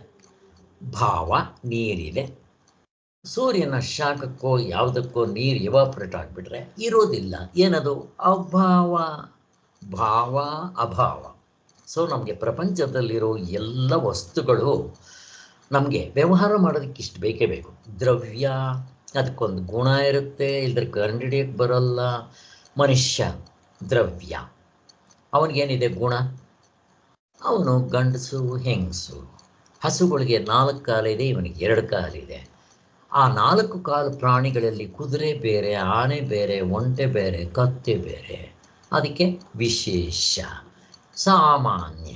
ಎಲ್ಲ ಹಸುಗಳು ಒಂದೇ ಥರ ಇರುತ್ತೆ, ಸಾಮಾನ್ಯ ಅಲ್ವಾ? ಹಾಗೆ. ಮತ್ತು ವಿಶೇಷ ಅಂದರೆ ಅದರಲ್ಲಿ ಬದಲಾವಣೆ. ಹಸುವಿನಲ್ಲಿ ಈ ಗೂಳಿ ಹಸು ಅಂತ ಹೇಳ್ತೀವಿ, ಹಾಗೆ ಏನೇನೋ ವಿಶೇಷಗಳಿರುತ್ತೆ ಅಂತೀವಿ. ಅಲ್ಲಿಗೆ ದ್ರವ್ಯ ಗುಣ ಕರ್ಮ ಅವುಗಳು ಮಾಡೋ ಕೆಲಸದ ಮೇಲೂ ಕೂಡ ಅವುಗಳನ್ನ ಗುರುತಿಸ್ತೀವಿ. ನಾವು ಮಾಡೋ ವೃತ್ತಿಯಿಂದ ಇವನು ಡಾಕ್ಟ್ರು, ಇಂಜಿನಿಯರು, ಹೌಸ್ ವೈಫು, ಹೀಗೆ ಪ್ರತಿಯೊಂದು ವ್ಯವಹಾರಕ್ಕೆ ಇವೆಲ್ಲ ಬೇಕು. ಆದರೆ ಇವುಗಳಿಂದ ಆತ್ಮನ ತಿಳ್ಕೊಳಕ್ಕೆ ಬರಲ್ಲ. ಇವುಗಳ ವಿಚಾರನೇ ಮನಸ್ಸನ್ನು ಪ್ರಶ್ನೆ ಕೇಳಿದ್ರೆ ಎಲ್ಲಿ ಉತ್ತರ ಕೊಡುತ್ತೆ? ಸರಿಯಾಗಿ ಕೊಡೋಕ್ಕೆ ಬರುತ್ತಾ? ಅದಕ್ಕೆ ಬರೋದಿಲ್ಲ. ಇನ್ನು ಆತ್ಮದ ಪ್ರಶ್ನೆ ಕೇಳಿದ್ರೆ ಅದು ಏನು ಹೇಳೀತು ಪಾಪ ಅಂತ ನಾವು ತಿಳ್ಕೊಳ್ಳೋದಕ್ಕೆ ಇಷ್ಟೆಲ್ಲ ಹೇಳ್ತಾ ಇದ್ದಾರೆ. ಇದನ್ನೇ ನಾವು ಗಟ್ ಮಾಡಬೇಕಾಗಿಲ್ಲ, ಇದನ್ನೇ ಆನ್ಸರ್ ಮಾಡಬೇಕಾಗಿಲ್ಲ. ಒಟ್ಟಿನಲ್ಲಿ ನಿಮ್ಮ ಮನಸ್ಸಿನಲ್ಲಿ ಒಂದು ಓವರ್ ಆಲ್ ಪಿಕ್ಚರ್ ಬಂದರೆ ಬೇಕಾದಷ್ಟು ಆಯಿತು. ಹೀಗೆ ಅಲ್ಲಿಗೆ ಇದೆಲ್ಲ ಭ್ರಾಂತಿಯೇ ಎನ್ನುವುದಾದರೆ ಈ ಭ್ರಾಂತಿಗಾದರೂ ಆಧಾರವಾಗಿ ಯಾವ ಅನುಭವವಿದೆ? ನಮಗಿದೆ ಆಧಾರ. ಯಾವುದಿದೆ ಆಧಾರ? ಇವಾಗ ಇಷ್ಟನ್ನು ನಾನು ಭ್ರಾಂತಿಯನ್ನು ಬಿಡ್ತೀನಿ. ಯಾವುದನ್ನು? ಅವಸ್ಥೆಗಳು, ಅವಸ್ಥೆ ಒಳಗಡೆ ಇರೋ ಅರ್ಧ ಡಜನ್ ಭ್ರಾಂತಿ ಅಥವಾ ವಿಕಲ್ಪ. ಈಗ ತಾನೇ ಮಾತಾಡಿದ್ವಿ ಅಂತೀವಿ. ಇದು ವಿಕಲ್ಪ ಭ್ರಾಂತಿ ಅಂತ ಹೇಳಬೇಕಾದ್ರೆ ಯಾವುದರ ಆಧಾರದ ಮೇಲೆ ಇದನ್ನು ಹೇಳ್ತೀರಾ? ಪ್ರಶ್ನೆ. ಆತ್ಮಸಾಕ್ಷಿಯಿಂದ. ಆತ್ಮ ನಿಜವಾಗ್ಲೂ ಇದ್ದಾನೆ, ಅವನು ಹಿಡ್ಕೊಂಡು ಇವು ಇಲ್ಲದೆ ಇರೋದು ಅಂತ ಹೇಳ್ತೇನೆ. ಅದನ್ನು ಆತ್ಮ ಅಂದರೆ ಇದನ್ನು ಅನಾತ್ಮ ಅಂತ ಹೇಳ್ತೇನೆ. ನಮ್ಗೆ ಆಧಾರ ಇದೆ. ಈಗ ತಾರ್ಕಿಕರು ಹೇಳಿ ನೋಡೋಣ. ಯಾಕೆ ಪಾಪ ಅವ್ರಿಗೆ ಆತ್ಮ ಇದೆ ಇಲ್ಲ ಅಂತ ಅನ್ಲಿಲ್ಲ, ಅವ್ರು ಗುರುತಿಸಿಲ್ಲ. ಅವ್ರು ಹೇಳೋ ಆತ್ಮ ಎಚ್ಚರದಲ್ಲೇ ಇದ್ದಾನೆ. ಆದ್ದರಿಂದ ಅವರು ಕೂಡ ಇದಕ್ಕೆ ಆತ್ಮನೂ ಸೇರಿಸ್ಬಿಡ್ತಾರೆ. ಅದು ಬಂದಿರೋದು ಈ ತಾರ್ಕಿಕರದು ಸ್ಪೆಷಾಲಿಟಿ ಏನು ಅಂತಂದ್ರೆ ಆತ್ಮ ಅಂತ ಹೇಳ್ತಾರೆ ಅವರು. ಆತ್ಮ ನಿರಾಕಾರ ಎಲ್ಲ ಹೇಳ್ತಾರೆ. ಅವನ್ನ ಇವುಗಳೆಲ್ಲ ಹಾಸು ಹೊಕ್ಕಾಗಿದೆ ಅಂತ ಹೇಳಿ ಅನಾತ್ಮದ ಯಾವುದೋ ಒಂದು ತಗೊಂಬಂದು ಅದನ್ನು ಹಾಕ್ಬಿಡ್ತಾರೆ ಇದರಲ್ಲಿ. ಅವ್ರಿಗೆ ಇದನ್ನು ಹೇಳಕ್ ಬರಲ್ಲ. ಯಾಕೆ? ಈ ತಾರ್ಕಿಕರು ಏನೇನು ಹೇಳ್ತಾರೋ ಎಲ್ಲ ಎಚ್ಚರದಲ್ಲಿರುತ್ತೆ, ಕನ್ಸಕ್ಕೆ ಬರಲ್ಲ. ಕಿತ್ಕೊಂಡು ಹೋಯ್ತು. ನಿದ್ದೆಗಂತೂ ಅಡ್ರೆಸ್ಸೇ ಇಲ್ಲ. ಈಗ ನಾವು ಹೇಳೋ ತತ್ವ, ಆತ್ಮತತ್ವ ಬದಲಾವಣೆ ಆಗಲ್ಲ, ಇಳ್ದಂಗೆ ಆಗೋದಿಲ್ಲ, ಮತ್ತು ಎಲ್ಲ ಕಡೆ ಇರುತ್ತೆ. ಎಚ್ಚರದಲ್ಲಿದೆ, ಕನಸಿನಲ್ಲಿದೆ, ನಿದ್ದೆನಲ್ಲಿದೆ. ವ್ಯತ್ಯಾಸ ಗೊತ್ತಾಯ್ತಾ? ಅಷ್ಟು ಸಾಕು. ಆದ್ದರಿಂದ ಈ ಭ್ರಾಂತಿ ಎನ್ನುವುದಾದರೆ ಭ್ರಾಂತಿಗಾದರೂ ಆಧಾರವಾಗಿ ಯಾವ ಅನುಭವವಿದೆ? ಎಲ್ಲೆಲ್ಲಿಯೂ ನಿರ್ವಿಕಾರವಾದ ದ್ರವ್ಯವಾಗಲಿ ಗುಣವಾಗಲಿ ಇಲ್ಲದಿರುವಾಗ ಇದು ದ್ರವ್ಯ ಇದು ಗುಣ ಅಂತ ಭ್ರಾಂತಿ ಆದರೂ ಹೇಗೆ ಬಂತು? ಮನಸ್ಸನ್ನು ಪ್ರಶ್ನೆ ಕೇಳಿದ್ರೆ ಅದು ಉತ್ತರ ಕೊಡೋದು ಬರಲ್ಲ ಅಂತ ಹೇಳ್ತಾ ಇದ್ದಾರೆ. ಇಷ್ಟು ತಿಳ್ಕೊಡ್ರಿ ಸಾಕು. ಆದ್ದರಿಂದ ಇಷ್ಟಕ್ಕೆ ಉತ್ತರ ಸಿಗೋದಿಲ್ಲ. ದ್ರವ್ಯ ಗುಣಗಳು ಇಲ್ಲದಿದ್ದರೂ ಅವು ಇರುವಂತೆ ತೋರಿಸುವುದೇ ಬುದ್ಧಿಯ ಸ್ವಭಾವ ಎನ್ನುವುದಾದರೆ, ಕ್ರಿಯೆಯೂ ಇಲ್ಲದಿದ್ದರೂ ಅದು ಇರುವಂತೆ ತೋರಿಸುವುದೇ ಬುದ್ಧಿಯ ಸ್ವಭಾವ ಅಂತ ಯಾಕೆ ಹೇಳಬಾರ್ದು? ಇವೆಲ್ಲ ಓದ್ತಾ ಇದ್ರೆ ತಲೆ ತಿರುದಂಗಾಗತ್ತೆ. ನಮ್ಗೆ ಎಷ್ಟು ಬೇಕೋ ಅಷ್ಟು ತಗೊಳ್ಳಿ, ಓದ್ತಾ ಇರಿ. ಅರ್ಥ ಆದರೆ ಸರಿ, ಇಲ್ಲಿದ್ರೆ ಅರ್ಥ ಆಗ್ತಾರೆ ಕಡೆ ಅಷ್ಟು ಬಿಟ್ಬಿಡ್ರಿ, ಯೋಚನೆ ಇಲ್ಲ. ನಮಗೆ ಓವರ್ ಆಲ್ ಪಿಕ್ಚರ್ ಬೇಕು. ಹೀಗೆ ದ್ರವ್ಯ ಗುಣ ಕರ್ಮಗಳ ವಿಚಾರವೆಂಬುದು ಬುದ್ಧಿಯ ಮುಂದೆ ನಿಂತಿರುವ ದೊಡ್ಡ ಅಡ್ಡಗೋಡೆ. ಅಷ್ಟೇ ಬೇಕಾಗಿರೋದು ನಮಗೆ, ಇನ್ನೇನು ತಿಳ್ಕೊಳಕ್ಕೆ ಹೋಗ್ಬೇಡಿ. ಹೇಗೆ ನಾನು ನನ್ನದು ಈ ಎಚ್ಚರದ ಬುದ್ಧಿಯನ್ನು ಕೇಳಿದ್ರೆ ಕೊಡೋಕ್ಕೆ ಬರಲ್ವೋ, ಹಾಗೆ ಈ ಪ್ರಪಂಚದಲ್ಲಿರೋ ವಸ್ತುಗಳು, ಅವಸ್ಥೆಯ ಒಳಗಡೆ ಇರೋ ವಸ್ತುಗಳ ವಿಚಾರ ಕೇಳಿದ್ರು ಹೀಗೇ ಹೇಳುತ್ತೆ. ಪಾಪ ಬುದ್ಧಿ ಕಂಡಿದ್ರೆ ಅಲ್ವಾ. ಇನ್ನು ಇಷ್ಟರ ಕಥೆ ಆಯಿತಾ? ದ್ರವ್ಯ ಗುಣ ಕರ್ಮ ಸಾಮ. ಈಗ ಇದರಂತೆ ಸಾಮಾನ್ಯ ವಿಶೇಷ ಭಾವದ ವಿಷಯವಾಗಿಯೂ ದ್ರವ್ಯಾದಿಗಳಿಗಿರುವ ಸಂಬಂಧದ ವಿಷಯವಾಗಿ ಉಂಟಾಗುವ ಬೇರೆ ಬೇರೆ ತೊಡಕುಗಳನ್ನ ಬಿಡಿಸ್ಬೇಕು. ಈಗ ಇನ್ನೂ ತಲೆಗಿರಂತಿರುತ್ತೆ, ಆದರೂ ಒಂದು ಸ್ವಲ್ಪ ಟಚ್ ಮಾಡ್ಕೊಂಡು ಹೋಗಬೇಡ, ಏನು ಮಾಡೋಕ್ಕಾಗಲ್ಲ. ಪೇಷನ್ಸಿಂದ ಸ್ವಲ್ಪ ಕೇಳಿದ್ರಪ್ಪ ಅಷ್ಟೇ. ಈಗ ಸಾಮಾನ್ಯ ವಿಶೇಷ ನಮಗೆ ಗೊತ್ತಿರೋದಿಷ್ಟು ಸಾಕು. ಏನು ಸಾಮಾನ್ಯ? ನಿಂಬೆಹಣ್ಣು ಅಂತ ಅನ್ನೋದು ಸಾಮಾನ್ಯ. ವಿಶೇಷ ಅಂದರೆ ಗಜ ನಿಂಬೆ. ನಿಮ್ಗೆ ಇನ್ನೂ ಒಂದು ಕೊಡ್ತೀನಿ, ಸಾಮಾನ್ಯ ವಿಶೇಷ. ಈಗ ನನ್ನ ಹತ್ರ ಮೌತಾರ್ಗನ್ ಇದೆ, ಬೇಡಿ ಮೌತಾರ್ಗನ್ ಬಿಟ್ಬಿಡಿ. ನಿಮಗೆ ಈ ಯಾವುದಾದ್ರೂ ಒಂದು ಇನ್ಸ್ಟ್ರೂಮೆಂಟ್ ತಗೊಳ್ರಿ. ತಗೊಂಡಾಗ ಈ ಮದುವೆ ಮನೆಯಲ್ಲಿ ಇದು ಬಾರಿಸ್ತಾರಲ್ಲ, ಅದಕ್ಕೆ ಏನಂತಾರೆ ಅದಕ್ಕೆ ವಾಲಗ ಮತ್ತು ಆ ಇನ್ಸ್ಟ್ರೂಮೆಂಟ್ಸ್ ಎಲ್ಲ ಇರ್ತಾರಲ್ಲ ಅದು. ಈಗ ಮದುವೆ ಸಂತೋಷ ಸುದ್ದಿ, ಒಂದೇ ಇನ್ಸ್ಟ್ರೂಮೆಂಟು, ಅದರಲ್ಲಿ ಒಂದೇ ಥರ ವಾಯ್ಸ್ ಬರ್ತಾ ಇರುತ್ತೆ. ಈಗ ಮದುವೆ ಮನೆ ಅಂದರೆ ಖುಷಿ. ಈಗ ಅದನ್ನು ಪ್ಲೇ ಮಾಡ್ತಾ ಇರ್ತಾನೆ, ಎಲ್ಲರೂ ಕುಣಿತಾ ಇರ್ತಾರೆ, ಖುಷಿ. ಈಗ ಒಂದು ಸ್ಮಶಾನಕ್ಕೆ ಹೋಗ್ತಾ ಇದ್ದರೆ ಇದೇ ಇನ್ಸ್ಟ್ರೂಮೆಂಟ್ಗಳು, ಅವನೇ ಬರ್ತಾನೆ, ಅವನು ಬಾರಿಸ್ಕೊಂಡು ಹೋಗ್ತಾನೆ. ಅವಾಗೇನು ಮಾಡ್ತಾನೆ? ದುಃಖದ್ದು ಅಲ್ವಾ. ಎಲ್ಲಿಗೆ ಪಯಣ? ಸ್ಮಶಾನಕ್ಕೆ ಪಯಣ. ಅದನ್ನು ಕೊಂಡು ಹೇಳ್ತಾರೇನೋ. Same instrument. ಸಾಮಾನ್ಯ ವಿಶೇಷ ಬೇರೆ ಬೇರೆ. ಮದುವೆ ಮನೆಗೆ ಖುಷಿ, ಸ್ಮಶಾನಕ್ಕೆ ದುಃಖ. ಇನ್ನು ಕೆಲವು ಈ ದೆವ್ವ ಗಿವ್ವ ಪಿಶಾಜಿ ಪಿಕ್ಚರ್ಗಳಿರುತ್ತೆ ಅಂತ ಇಟ್ಕೊಂಡ್ರೆ ಸೇಮ್ ಇನ್ಸ್ಟ್ರೂಮೆಂಟ್ಸೇ, ಅಲ್ಲಿ ಲಪ್ ಡಪ್ ಲಪ್ ಡಪ್ ಭಯ. ನೋಡ್ರಿ, ಆ ಇನ್ಸ್ಟ್ರೂಮೆಂಟು ಅದರ ವಾಯ್ಸು ಗೀಸು ಸಾಮಾನ್ಯ. ಯಾರನ್ನು ಕೇಳಿದ್ರು ಇದು ತಬಲ, ಇದು ವೀಣಾ, ಇದು ಹಾರ್ಮೋನಿಯಂ, ಇದು ಫ್ಲೂಟ್, ಇದು ಪಿಯಾನೋ ಹೇಳ್ತಾರೋ ಇಲ್ವೋ? ಹೇಳ್ತಾರೆ. ಸಾಮಾನ್ಯ.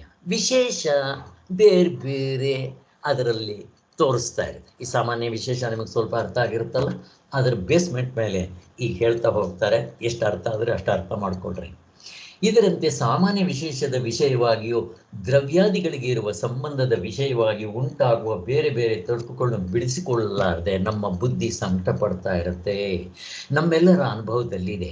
ಹೇಗೆಂದರೆ ಸತ್ತ, ನಾವು ಹೇಳೋ ಸತ್ತ ಅಲ್ಲ, ನಾವು ಕೂಡ ಸತ್ ಚಿತ್ ಆನಂದ ಅಂತೀವಿ. ಇವರು ಹೇಳೋ ಸತ್ ಬೇರೆ. ಸತ್ತ ದ್ರವ್ಯತ್ವ, ಗುಣತ್ವ, ಕರ್ಮತ್ವ, ಪೃಥ್ಯತ್ವ, ಜಲತ್ವ ಮುಂತಾದ ಸಾಮಾನ್ಯಗಳು ಹೊರಗಿನ ಪದಾರ್ಥಗಳಲ್ಲಿ ನಿಜವಾಗಿಯೂ ಸೇರಿಕೊಂಡಿರುವುದೆಂಬುದಕ್ಕೆ ನಮಗೆ ಯಾವ ಅನುಭವದ ಆಧಾರವಿದೆ? ಈ ಉದಾಹರಣೆಗೆ, ಈ ಪ್ರಪಂಚದಲ್ಲಿ ಇಷ್ಟು ಅನಾತ್ಮ ಇದೆ. ಅವಸ್ಥೆ ಒಳಗಡೆ ಅರ್ಧ ಡಜನ್. ಈ ಅರ್ಧ ಡಜನ್ ಯಾವುದರಿಂದ ಆಗಿದೆ? ಪ್ರಶ್ನೆ ಕೇಳ್ತಾ ಇದ್ದೆ, ಯಾರಾದರೂ ಹೇಳ್ರಿ. ಈ ಶರೀರ, ಆಧ್ಯಾತ್ಮಿಕ, ಆದಿಭೌತಿಕ 84 ಲಕ್ಷ ಜೀವರಾಶಿಗಳು, ಆದಿ ದೈವಿಕ ಸೂರ್ಯ ಚಂದ್ರ ನಕ್ಷತ್ರಗಳು ಯಾವುದರಿಂದ ಆಗಿದೆ? ಪ್ರಶ್ನೆ ಯಾವುದರಿಂದ? ಅದಕ್ಕೆ ಅಲ್ಲಲ್ಲ ಅವಸ್ಥೆಗಳಿಂದ ಅಲ್ಲ, ಅವಸ್ಥೆ ಒಳಗಡೆ ಇರೋ ಅರ್ಧ ಡಜನ್ ಇವುಗಳಿಗೆ ಕಾರಣ ಅಂದರೆ ಯಾವುದರಿಂದ ಆಗಿದೆ? ರಾ ಮೆಟೀರಿಯಲ್ ಯಾವುದು? ಪಂಚಭೂತಗಳು.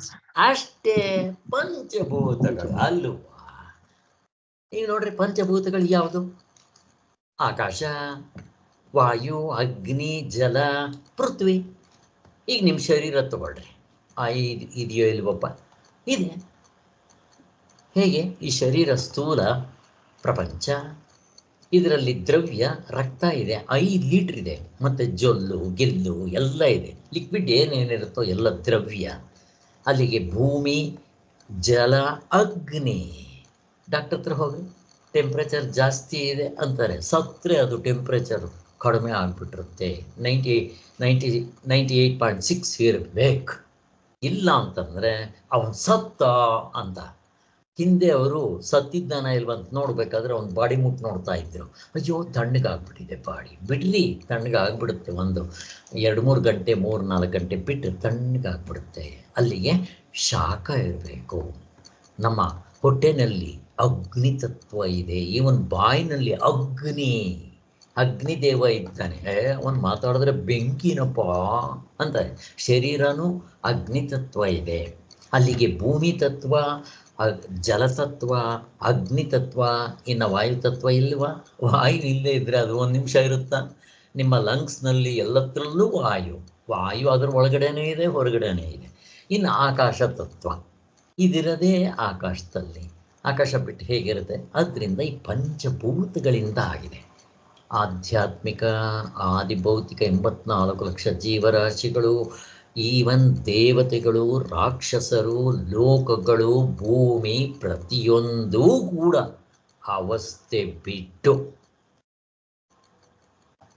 ಅಷ್ಟೇ, ಮುಗಿದೋಯ್ತು. 5 ಗುಣಗಳಿದೆ. ಸೊ ಇದನ್ನು ಸಾಂಖ್ಯರು ಹೇಗೆ ಸೃಷ್ಟಿಯಾಯಿತು ಅಂತೆಲ್ಲ ಹೇಳ್ತಾರೆ. ಅವು ನಮಗೇನು ಬೇಡ. ಇಲ್ಲಿ ಯಾಕೆ ಹೇಳಿದೆ ಅಂತಂದರೆ, ಇಲ್ಲಿ ಯಾವುದೇ ವಸ್ತು ತಗೊಂಡ್ರು ಅದರಲ್ಲಿ ದ್ರವ್ಯತ್ವ ಮತ್ತು ಪೃಥ್ಯತ್ವ, ಜಲತ್ವ, ಅಗ್ನಿತತ್ವ ಇವೆಲ್ಲ ಇರುತ್ತೆ ಅಂತ ಹೇಳ್ತಾ ಇದ್ದಾರೆ. ಇವೆಲ್ಲ ಸಾಮಾನ್ಯ. ಈ ಪಂಚಭೂತಗಳು ಸಾಮಾನ್ಯ. ಇದು ಸ್ಥೂಲ. ಆ್ಯಕ್ಚುಲಿ ಸೂಕ್ಷ್ಮ ಒಂದಿದೆ, ಇದಕ್ಕೆ ತನ್ಮಾತ್ರೆಗಳು ಅಂತ ಹೇಳ್ತಾರೆ. ಇದು ಸಾಂಖ್ಯ ಫಿಲಾಸಫಿ ಹೇಳಿದಾಗ ಇದೆಲ್ಲ ಹೇಳಿರ್ತೀವಿ, ಬಟ್ ಅಲ್ಲಲ್ಲಿ ಸ್ವಲ್ಪ ತಿಳ್ಕೊಂಡ್ರೆ ಸಾಕು. ಮೊದಲೇ ಎತ್ಕೊಂತಾನೆ ಪಂಚ ತನ್ಮಾತ್ರೆಗಳಿರುತ್ತೆ. ಈ ತನ್ಮಾತ್ರೆಗಳು ಡಿವೈಡ್ ಆಗುತ್ತೆ, 5 ಎಷ್ಟೆಷ್ಟೋ ಆಗುತ್ತೆ. ಇದು ಅದರಲ್ಲೆಲ್ಲ ಬೆರಕೆ ಆಗಿ ಅದು ಸ್ಥೂಲವಾಗಿ ಕಾಣಿಸ್ಕೊಳ್ಳುತ್ತೆ. ಸ್ಥೂಲವಾಗಿ ಕಂಡಾಗ ಆಕಾಶ ಮತ್ತು ವಾಯು, ಅಗ್ನಿ ಮತ್ತು ಜಲ, ಪೃಥ್ವಿ ಮತ್ತು ಇವುಗಳಿಂದ ಈ ಎಲ್ಲ ವಸ್ತುಗಳು ಆಗಿರುತ್ತೆ ಅನ್ನೋದು ಹೇಳೋದು. ಹಾಗೆ ಮುಂತಾದ ಸಾಮಾನ್ಯಗಳು ಹೊರಗಿನ ಪದಾರ್ಥಗಳಲ್ಲಿ ನಿಜವಾಗಿಯೂ ಸೇರಿಕೊಂಡಿರುವುದಕ್ಕೆ ನಮಗೆ ಯಾವ ಅನುಭವದ ಆಧಾರವಿದೆ? ಆಮೇಲೆ ಇಲ್ಲಿ ಹೇಳ್ತಾರೆ ನೋಡ್ರಿ, ಬೆಲ್ಲವು ಸಿಹಿಯಾಗಿದೆ. ಹೇಗೆ? ಯಾವುದಾದ್ರೂ ಒಂದು ವಸ್ತುವಿಗೆ ಬೆಲ್ಲನ ಸೇರಿಸಿದ್ರೆ ಆ ತಿಂಡಿ ಆ ಬೆಲ್ಲದ ಸಂಪರ್ಕದಿಂದ ಸಿಹಿಯಾಗಿರುತ್ತೆ, ಅನುಭವದಲ್ಲಿದೆ. ಹಾಗೆ ಈ ಘಟತ್ವವೆಂಬ ಸಾಮಾನ್ಯವು ಗಡಿಗೆಗಳನ್ನು ಬಿಟ್ಟೆವು. ಈಗ ಈ ಘಟತ್ವಕ್ಕೆ ಬರ್ತಾರೆ. ಈ ಫಾರ್ ಎಕ್ಸಾಂಪಲ್ಲು ಮಣ್ಣಿದೆ, ಮಣ್ಣಿನ ಮುದ್ದೆ ಅದರಿಂದ ಒಂದು ಘಟ ಮಡಿಕೆ ಮಾಡ್ತೀರಾ. ಅಲ್ಲಿಗೆ ಅದರಲ್ಲಿ ಏನೇನಿದೆ? ಘಟತ್ವ ಅಂದರೆ ಪೃಥ್ವತ್ವ ಇದೆ, ಜಲತ್ವ ಇದೆ, ಅಗ್ನಿತತ್ವ ಇದೆ. ಹೇಗೆ? ಮಣ್ಣು, ಆ ಮಣ್ಣು ಜೇಡಿ ಮಣ್ಣು ಥರ ಮಾಡ್ಕೋಬೇಕು ಅಂದರೆ ನೀರು ಬೆರೆಸ್ಬೇಕು, ಚೆನ್ನಾಗಿ ತುಳಿಬೇಕು, ಅದು ಜೇಡಿ ಮಣ್ಣಾಗುತ್ತೆ. ಆಮೇಲೆ ಮಡಿಕೆ ಮಾಡಬೇಕು, ಆಮೇಲೆ ಅದು ಗಟ್ಟಿಯಾಗಿದ್ದಕ್ಕೆ ಬೆಂಕಿಯಲ್ಲಿ ಕಾಯಿಸ್ಬೇಕು. ಬೆಂಕಿಗೆ ನೀರು, ಇದು ಗಾಳಿ ಬೇಕೇ ಬೇಕು. ಅದರೊಳಗಡೆ ಆಕಾಶ ಇಲ್ವ? ಅದು ಆಕಾಶದಲ್ಲೇ ಇದೆ. ಹಾಗೆ ನೀವು ಯಾವುದೇ ವಸ್ತು ತಗೊಂಡ್ರು ಇವು ಇಷ್ಟು ಬೇಕಾಗುತ್ತೆ ಅಂತ ಹೇಳ್ತಾ ಇದ್ದಾರೆ. ಈಗ ಪ್ರಶ್ನೆ ಏನು ಹಾಕ್ತಾರೆ ಇಲ್ಲಿ ಅಂದರೆ, ಈಗ ಅವನು ಹೇಳ್ತಾನೆ ಈ ಮಣ್ಣು ಅದರಲ್ಲಿ ಇಷ್ಟು ಸೇರಿದೆ, ಘಟತ್ವ ಅದರಲ್ಲಿ ಏನಿದೆ? ಪೃಥ್ವತ್ವ ಇದೆ, ಜಲತ್ವ ಇದೆ, ಅಗ್ನಿತತ್ವ ಇದೆ. ಆಮೇಲೆ ಏನಾಗುತ್ತೆ? ಮಡಿಕೆ ಮಾಡಿದಾಗ ಅದರಲ್ಲಿ ಘಟತ್ವ ಬಂತು.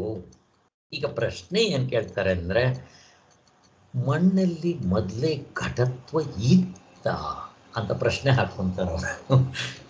ತಲೆಗಿರ್ರಂತ ತಿರುಗುತ್ತಿದ್ದೋ, ಏನು ಮಾಡೋಕ್ಕಾಗಲ್ಲ. ಅಂತ ಸ್ವಲ್ಪ ತಿಳ್ಕೊಂಡಿದ್ರೆ ಬೇರೆ ಟೈಮ್ಗೆ ಯಾವುದಕ್ಕಾದ್ರೂ ಹೆಲ್ಪ್ ಆಗ್ಬೋದು. ಅದಕ್ಕೋಸ್ಕರ ಎಲ್ಲಿರುತ್ತೆ? ಈಗ ಆಯಿತು ಅಂತ ಇಟ್ಕೊಳ್ರಿ, ಒಬ್ಬ ಕುಂಬಾರನ ಮನೆ ಮುಂದೆ ಬೆಳಗ್ಗೆ ಹೋಗುವಾಗ ಮಣ್ಣು ಬಿದ್ದಿತ್ತು. ಸಾಯಂಕಾಲ ನೀವು ಎಲ್ಲೋ ಕೆಲಸಕ್ಕೆ ಹೋದರೆ ವಾಪಸ್ ಬರೋ ಅಷ್ಟೊತ್ತಿಗೆ ಅಲ್ಲೆಲ್ಲ ಮಡಿಕೆಗಳು ಜೋಡಿಸಿದ್ದ. ಅಲ್ಲಿಗೆ ಮಣ್ಣು ಏನಾಯಿತು? ಮಡಿಕೆ ಆಯಿತು. ಈಗ ಮೊದಲೇ ಆ ಮಣ್ಣಲ್ಲಿ ಇವನೇನೋ ಕುಂಬಾರ ಮಡಿಕೆ ಮಾಡ್ತಾನೆ ಅಂತ ಗೊತ್ತು. ಅದೇ ಮಣ್ಣು ಗಣಪತಿ ಮಾಡೋವನ ಹತ್ರ ಇದ್ದಿದ್ರೆ ಅಲ್ಲಿ ನೀವು ಮಡಿಕೆ ಅಂತಂದ್ರೆ ಅವನು ಗಣಪತಿ ಮಾಡಿದ್ರೆ ಏನು ಮಾಡ್ತೀರಾ? ಅದಕ್ಕೋಸ್ಕರ ಅಲ್ಲಿ ಮೊದಲೇ ಇತ್ತ ಘಟತ್ವ, ಇಲ್ಲ ನೀವು ಮಣ್ಣಿನಲ್ಲಿ ಆದಮೇಲೆ ಅದಕ್ಕೆ ಘಟತ್ವ ಅಂತ ಬಂತ ಅಂತ ಹಿಂಗೆ ಪ್ರಶ್ನೆ ಹಾಕ್ತಾರೆ. ಯಾರಿಗೆ? ಈ ಮನಸ್ಸಿಗೆ. ಪಾಪ ಆ ಮನಸ್ಸು ಕತೆ ಹೆಂಗಾಗಿರಬೇಕು. ಈ ಸಿಂಪಲ್ ಆಗಿರೋದೇ ಹೇಳಕ್ಕೆ ಬರದೇ ಇದ್ಮೇಲೆ ಹಾಗೆ ಈ ಥರ ಪ್ರಶ್ನೆಗಳೆಲ್ಲ ಬರುತ್ತೆ. ವಿಚಾರ ಮಾಡಿದ್ರೆ ಅದಕ್ಕೆ ಸ್ಥಳವೇ ಸಿಕ್ಕುವಂತಿಲ್ಲ. ಗಡಿಗೆಯಲ್ಲಿ ಘಟತ್ವ ಸೇರಿಕೊಂಡ ಮೇಲೆಯೇ ಅದು ಗಡಿಗೆ ಅನ್ನಿಸ್ಕೊಳ್ಬೇಕಾದ್ರಿಂದ ಅದು ಮೊದಲೇ ಗಡಿಗೆ ಎಲ್ಲಿತ್ತೆಂದು ಭಾವಿಸುವುದಕ್ಕೆಡೆ ಇಲ್ಲ. ಇನ್ನು ಗಡಿಗೆ ಅಲ್ಲದರಲ್ಲಿ ಇದು ಇತ್ತೆನ್ನುವುದಕ್ಕೆ ಅತ್ಯಂತ ವಿರುದ್ಧವಾದ ಮಾತಾಗುತ್ತೆ. ಏನಾದರೂ ಹೀಗೆ ಘಟತ್ವವು ಗಡಿಗೆ ಹುಟ್ಟುವ ಸ್ಥಳದಲ್ಲಿಯೇ ಇತ್ತೋ ಮತ್ತೆಲ್ಲಾದರೂ ಇತ್ತೋ? ಸ್ವಾಮಿ, ಇದು ತಾರ್ಕಿಕರ ವಿಚಾರ. ತಾರ್ಕಿಕರು ಹಿಂಗೆ ವಿಚಾರ ಮಾಡ್ತಾರೆ. ಬೇಕಾ ಅಂತ ಇದರಿಂದ ಆತ್ಮತತ್ವ ತಿಳ್ಕೊಳಕ್ಕೆ ಹೋಗ್ತೀವ, ಮೆಂಟಲ್ ಹಾಸ್ಪಿಟ್ಲಿಗೆ ಹೋಗ್ತೀವ, ನನಗೆ ಗೊತ್ತಿಲ್ಲ. ನೋಡ್ರಿ ಸ್ವಾಮಿ, ಈಗ ಆ ಘಟತ್ವ ಮಣ್ಣಲ್ಲಿ ಇತ್ತ ಮತ್ತು ಎಲ್ಲಾದರೂ ಇತ್ತ? ಮೊದಲು ಮಣ್ಣಲ್ಲಿ ಇದ್ದಿದ್ರೆ ಯಾರನ್ನು ಕೇಳಿದ್ರು ಇದು ಘಟತ್ವ ಇದೆ ಅಂತ ಮೊದಲೇ ಹೇಳಬೇಕಾಗಿತ್ತು. ಅವನ ಆನೆ ಮಾಡಿದ್ರೆ ಏನು ಮಾಡ್ತೀರಾ? ಕತ್ತೆ ಮಾಡಿದ್ರೆ ಏನು ಮಾಡ್ತೀರಾ? ಅದಕ್ಕಿಲ್ಲ. ಹಾಗಾದರೆ ಘಟತ್ವ ಬೇರೆ ಕಡೆ ಎಲ್ಲೋ ಇದ್ದು ನೀನು ಮಾಡಿದ ತಕ್ಷಣ ಅದರಲ್ಲಿ ಬಂದು ಘಟತ್ವ ಸೇರ್ಕೊಂತ ಇದೇ ತಾರ್ಕಿಕರ ಸ್ವಾಮಿ. ತಲೆ ಕೆಟ್ಟೋಗುತ್ತೆ. ಅದಕ್ಕೆ ಇಂಟೆಲೆಕ್ಚುಯಲ್ ಜಗ್ಲರಿ ಅಂತ ಹೇಳೋದು. ಹೀಗೆ ಎಂದರೆ ಈ ಮನಸ್ಸಿನ ಬುದ್ಧಿನ ಕೇಳಿದ್ರೆ ಉತ್ತರ ಕೊಡುತ್ತಾ ಗೊತ್ತಾ? ಅದಕ್ಕೆ ಎಂದರೆ ಇದಕ್ಕೆ ಸರಿಯಾದ ಉತ್ತರವಿಲ್ಲ. ಏಕೆಂದರೆ ಅಲ್ಲಿಯೇ ಇದ್ದತ್ತಂದರೆ ಆ ಸ್ಥಳವನ್ನು ಜನರು ಗಡಿಗೆ ಎಂದೇ ಮೊದಲೇ ತಿಳಿಬೇಕಾಗಿತ್ತು. ಮೊದಲೇ ಮಣ್ಣಿದ್ದೆ. ನೀವೇನೋ ಕುಂಬಾರನ ಮನೆ ಹತ್ರ ಅವನು ಮಡಿಕೆನೇ ಮಾಡ್ತಾನೆ ಅಂತ ಗೊತ್ತಿದ್ದರಿಂದ ನಿಮ್ಗೆ ಅವನು ಮಡಿಕೆ ಮಾಡ್ತಾನೆ ಅಂತ ಭಾವನೆ ಮಾಡ್ಕೊಂಡಿದ್ರೆ, ಅಲ್ಲ ಅವನು ಗಣಪತಿ ಮಾಡಿದ್ರೆ ಏನು ಮಾಡ್ತಾ ಇದ್ರೆ? ಆದ್ದರಿಂದ ಇದು ಮತ್ತೇನಾಯಿತು? ಕಲ್ಪನೆ ಆಯಿತು. ಅಲ್ಲಿಗೆ ನಾವು ಹೇಳೋಕ್ಕೆ ಬರಲ್ಲ. ಆದ್ದರಿಂದ ಅದು ಮತ್ತೊಂದು ಕಡೆಯಿಂದ ಬಂದಿದ್ದಾದರೆ ಸಾಮಾನ್ಯವು ದ್ರವ್ಯದಂತೆ ಕ್ರಿಯೆಯುಳ್ಳದ್ದೆಂದಾಗುತ್ತದೆ. ಇನ್ನೂ ಒಂದು ಪ್ರಶ್ನೆ, ಸಾಮಾನ್ಯವು ಒಂದೊಂದು ವ್ಯಕ್ತಿಯಲ್ಲಿ ಪೂರ್ಣವಾಗಿದೆಯೋ? ಎಲ್ಲ ತಲೆ ಕೆಡುವಂಥದ್ದು ಇದು. ಆದ್ದರಿಂದ ಗಡಿಗೆಗಳಲ್ಲಿ ಘಟತ್ವ, ಪೃಥ್ವತ್ವ, ದ್ರವ್ಯತ್ವ ಅದನ್ನೇ ಹೇಳಿತು. ಗಡಿಗೆ ಅಂದಿದ ತಕ್ಷಣ ಅದು ಮಣ್ಣಿರಬೇಕು, ನೀರಿರಬೇಕು, ಮತ್ತು ಅದರಲ್ಲಿ ಬೆಂಕಿಯಿಂದ ಕಾಯಿಸಬೇಕು. ಇವೆಲ್ಲ ಮುಂತಾಗಿ ಸಾಮಾನ್ಯಗಳು ಇರುವೆಂಬ ತಿಳುವಳಿಕೆಗೆ ಯಾವ ಅನುಭವದ ಅಥವಾ ಯುಕ್ತಿಯ ಬೆಂಬಲವೂ ಇಲ್ಲವೆಂದು ಹೇಳಬೇಕಾಗುತ್ತದೆ.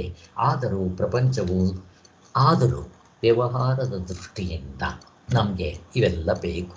ಯಾವುದೋ ಸಾಮಾನ್ಯ ವಿಶೇಷ ರೂಪಗಳಿಂದ ಕೂಡಿರುವುದೆಂದು ನಮ್ಮ ಬುದ್ಧಿ ಹೇಳ್ತಲೇ ಇರುತ್ತದೆ. ವ್ಯವಹಾರಕ್ಕೆ ಸಾಕು, ಪಾರಮಾರ್ಥಕ್ಕೆ ಇವುಗಳಿಂದ ನಾವು ಡಿಸೈಡ್ ಮಾಡೋಕ್ಕೆ ಬರಲ್ಲ. ಅಲ್ಲಿಗೆ ದ್ರವ್ಯ ಗುಣ ಕರ್ಮಗಳು ಮತ್ತು ಅವುಗಳಲ್ಲಿರುವ ಸಾಮಾನ್ಯ ವಿಶೇಷ ಭಾವ ಗತಿಯೇ ಹೀಗಾದ ಮೇಲೆ ಇನ್ನು ಇವುಗಳಿಗೆ ಒಳಗಡೆ ಒಂದು ಸಂಬಂಧ ಇದೆ, ಅದನ್ನು ಇನ್ನೆಷ್ಟು ಚೆನ್ನಾಗಿ ಹೇಳ್ತಾರಪ್ಪ ಅಂತ ಪ್ರಶ್ನೆ. ಅಲ್ಲಿಗೆ ಇಲ್ಲಿ ದ್ರವ್ಯ ಗುಣ ಕರ್ಮ ಸಾಮಾನ್ಯ ವಿಶೇಷ ಮುಂತಾದ ಪದಾರ್ಥಗಳು ಬೇರೆ ಬೇರೆಯೋ ಅಲ್ಲವೋ, ಅವೆಲ್ಲ ಬೇರೆ ಬೇರೆನಾ ಅಥವಾ ಒಂದೇನಾ ಅಂತ ವಿಚಾರ ತೆಗೆದುಕೊಂಡ್ರೆ ಇದನ್ನು ಯಾರಿಂದಲೂ ನಿಶ್ಚಯಿಸುವುದಕ್ಕಾಗುವುದಿಲ್ಲ. ಇನ್ನು ನಿಮ್ಮ ಬುದ್ಧಿ ಏನು ಹೇಳುತ್ತೆ ಸ್ವಾಮಿ? ಯಾಕೆ? ದ್ರವ್ಯ ಗುಣ ಕರ್ಮ ಮುಂತಾದ ಪದಾರ್ಥಗಳ ಸ್ವರೂಪವನ್ನೇ ನಿಶ್ಚಯಿಸುವುದಕ್ಕೆ ಆಗುವ ಹಾಗಿಲ್ಲವೆಂದ ಮೇಲೆ ಇನ್ನು ಯಾರಪ್ಪ ಇದನ್ನು ಸಿದ್ಧ ಮಾಡ್ತಾರೆ? ಅವುಗಳಿಗೆ ಬೇರೆ ಬೇರೆ ಎಂಬುದನ್ನು ಗೊತ್ತು ಮಾಡುವುದು ಹೇಗೆ? ಒಂದು ವೇಳೆ ದ್ರವ್ಯ ಗುಣ ಮುಂತಾದವುಗಳ ಸ್ವರೂಪವನ್ನು ನಿರ್ಧರಿಸುವುದಕ್ಕೆ ಆಗುತ್ತದೆ ಅಂತ ಇಟ್ಕೊಳ್ಳೋಣ, ಆಗಲಾದರೂ ಬೇರೆ ಅನ್ನೋದಕ್ಕೆ ನಮಗೆ ಗೊತ್ತುಪಡಿಸಲಾಗುತ್ತದೆ. ಆದ್ದರಿಂದ ಅಥವಾ ಅವುಗಳ ಸ್ವರೂಪ ಎರಡು ಸಂದರ್ಭಗಳಲ್ಲಿ ವಸ್ತು ನೋಡಿದ ಮಾತ್ರದಿಂದ ನಮಗೆ ಇಂಥದ್ದೇ ಪದಾರ್ಥಗಳೆಲ್ಲಕ್ಕಿಂತ ಬೇರೆ ಎಂದು ನಮಗೆ ಗೊತ್ತಾಗಬೇಕು. ಆದರೆ ಅನುಭವದಲ್ಲಿ ಹಾಗಿಲ್ಲ. ಇದು ಅಲ್ಲದೆ ಭೇದವೆಂಬುದು ಧರ್ಮವಾದರೆ ಧರ್ಮಿಯಾದ ಪದಾರ್ಥಕ್ಕಿಂತ ಧರ್ಮವಾದ ಬೇರೆ ಬೇರೆ ಅಲ್ಲವೇ? ಬೇರೆಯಲ್ಲದಿದ್ದರೆ ಧರ್ಮಧರ್ಮಿ ಭಾವವಿರುವುದಾದರೂ ಹೇಗೆ? ಬೇರೆಯಾಗಿದ್ದರೆ ಎಲ್ಲ ತಲೆ ಕೆಡ್ಸ್ಕೊಳಕ್ಕೆ ಹೋಗಬೇಡ, ನಮ್ಗೆ ಎಷ್ಟು ಅರ್ಥ ಆಗುತ್ತೋ ಅಷ್ಟು ಮಾಡ್ಕೊಂಡು ಮಿಕ್ಕಿರದ ಕಡೆ ಬಿಟ್ಬೇಡ.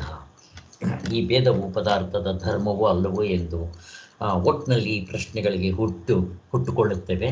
ಭೇದಗಳು ಅನಂತವಾಗಿರುತ್ತವೆ. ಅಂತೂ ಭೇದದ ವಿಷಯಕ್ಕೆ ಬೇಕಾದಷ್ಟು ತೊಡಕುಗಳು ಇವೆ ಅಂತಾಯಿತು. ಆದ್ದರಿಂದ ಆದರೂ ಭೇದವೆಂಬುದು ನಿಜವಾಗಿ ಪ್ರಪಂಚದಲ್ಲಿದೆ ಅಂತ ನಮ್ಮ ಬುದ್ಧಿ ಬಿಡೋದಿಲ್ಲ. ಹೇಗಿದೆ ನೋಡ್ರಿ, ಈ ಒಂದೊಂದೇ ಈ ಥರ ಬಿಡಿಸಿ ಪ್ರಶ್ನೆ ಕೇಳಿದ್ರೆ ಇದಕ್ಕೆ ಸರಿಯಾದ ಉತ್ತರ ಸಿಗೋದಿಲ್ಲ.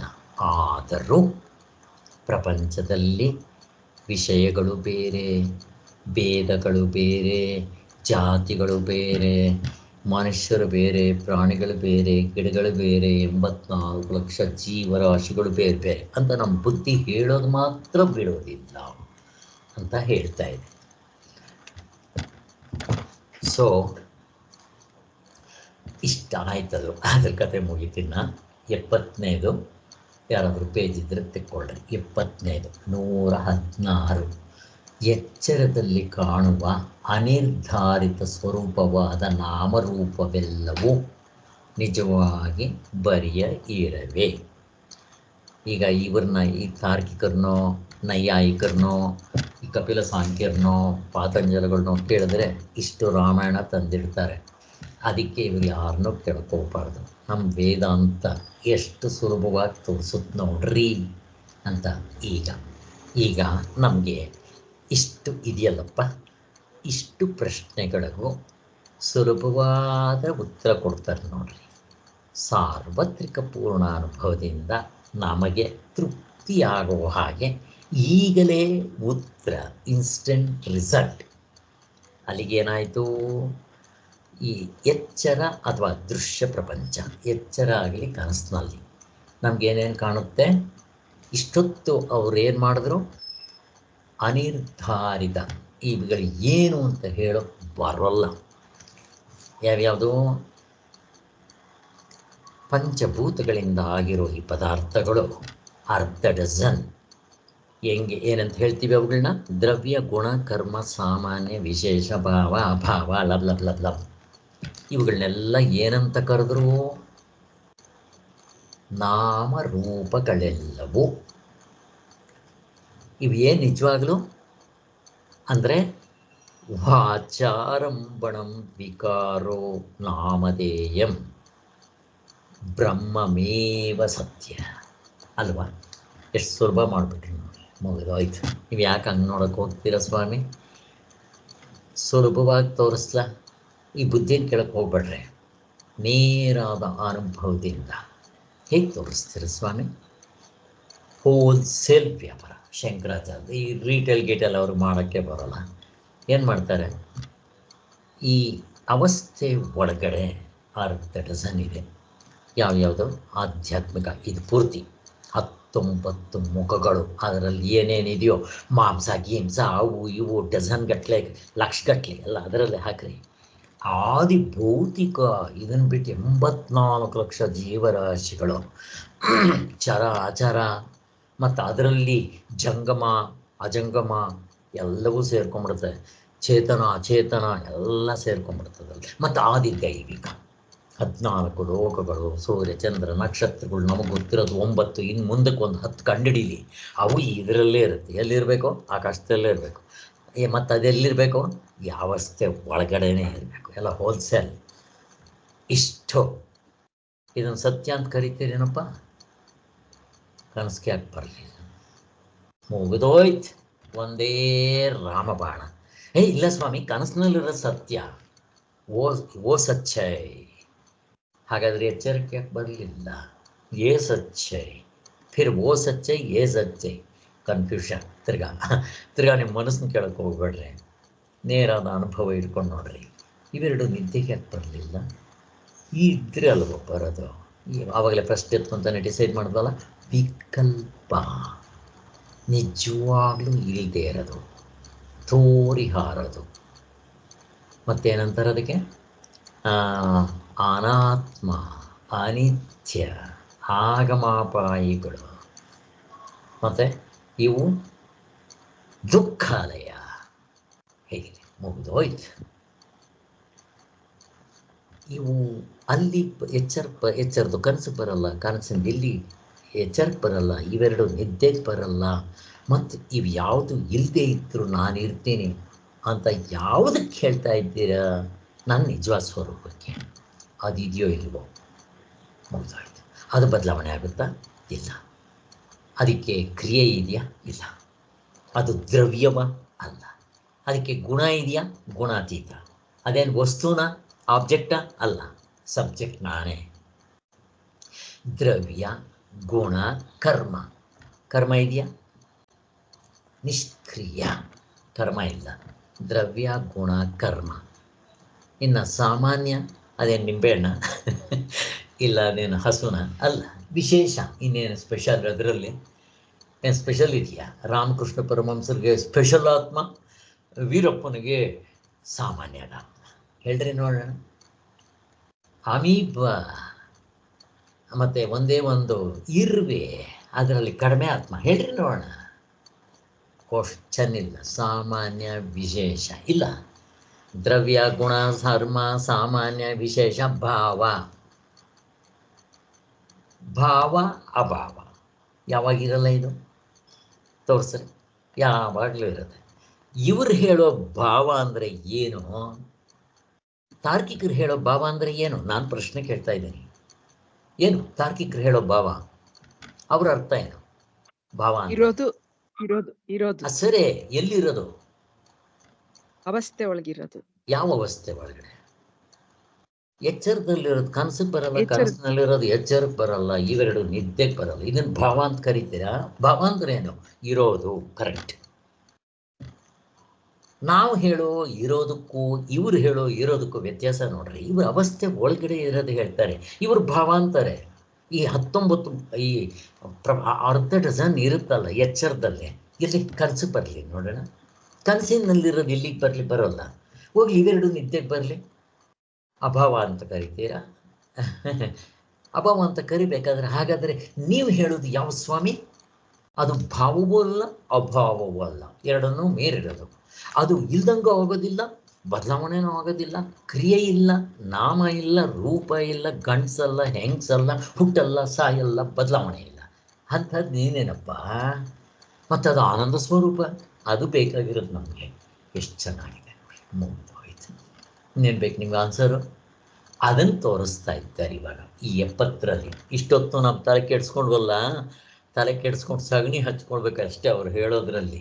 ಇದರಲ್ಲಿ ಏನೂ ಇಲ್ಲ. ಒಳ್ಳೆ ಝೈ ಅಂತ ಹೈವೇನೆಲ್ಲ ಹೋಗುತ್ತೆ. ಅದಕ್ಕೆ ಸಾರ್ವತ್ರಿಕ ಪೂರ್ಣಾನುಭವ ಹಿಡ್ಕೊಳ್ರಿ. ಅಂತೂ ಈವರೆಗಿನ ವಿಚಾರದಿಂದ ಏನಪ್ಪ ಸಿದ್ಧ ಆಯಿತು? ಯಾವ ಪದಾರ್ಥವನ್ನಾಗಲಿ, ವಿಭಾಗವನ್ನಾಗಲಿ, ವಿಭಾಗ ಅಂದ್ರೇನು? ಆತ್ಮನಲ್ಲಿ ವಿಭಾಗ ಮಾಡಿದ್ರು. ಅಲ್ಲ ಸ್ವಾಮಿ, ನೀವು ಆತ್ಮ ಬುದ್ಧಿನ ಕೇಳ್ರಿ, ಆತ್ಮ ಒಂದು ಅಂತೀರಾ, ಮತ್ತು ಅದರಲ್ಲಿ 3 ಹೇಳ್ತೀರಾ. ಯಾವುದು? ಇರುವ ಅರಿವು ಆನಂದ, ಇದು ವಿಭಾಗ ಅಲ್ವಾ? ಮತ್ತೆ ಅವಸ್ಥೆ 3 ಅಂತೀರಾ, ವಿಭಾಗ ಅಲ್ವಾ? ಅವಸ್ಥೆ ಒಳಗಡೆ ಅರ್ಧ ಡಜನ್ ಹೇಳ್ತೀರಾ, ವಿಭಾಗ ಅಲ್ವಾ?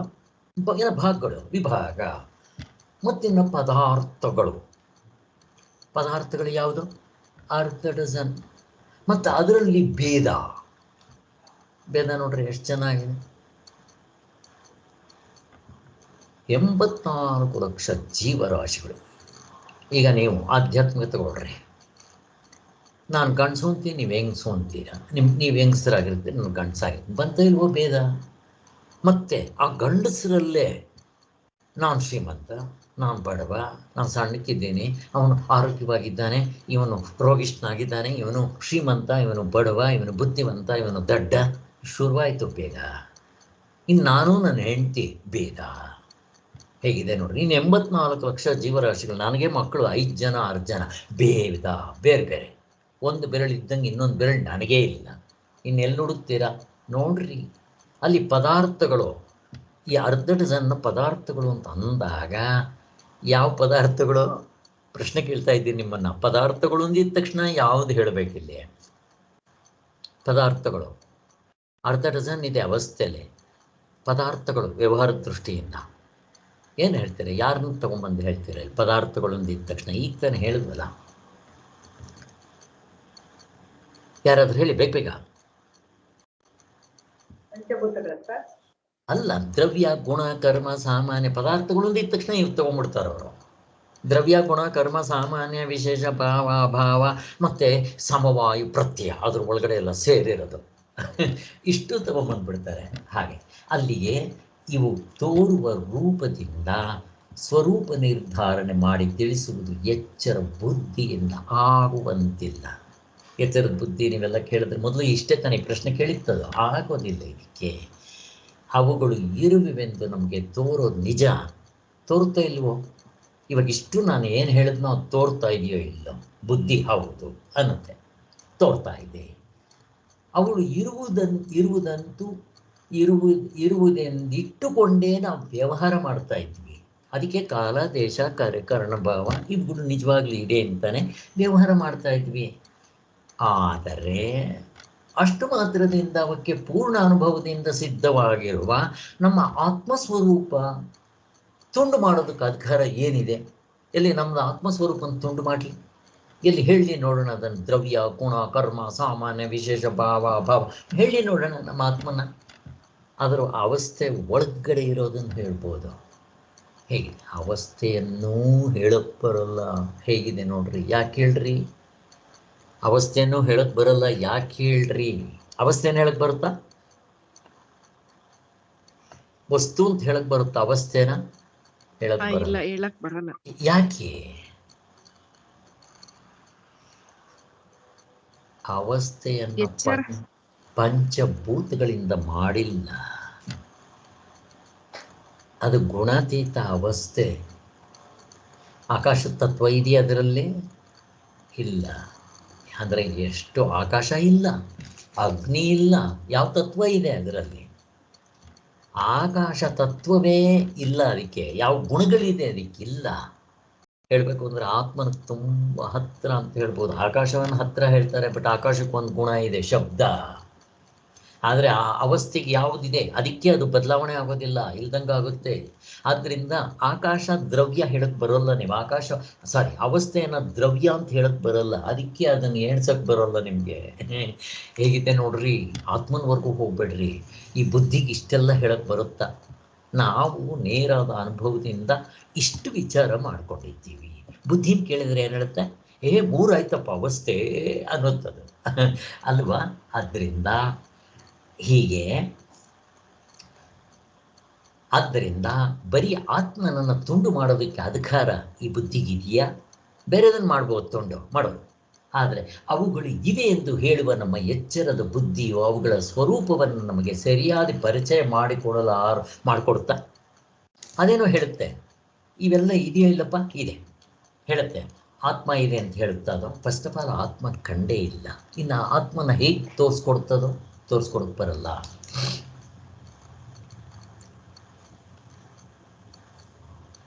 ಆದ್ದರಿಂದ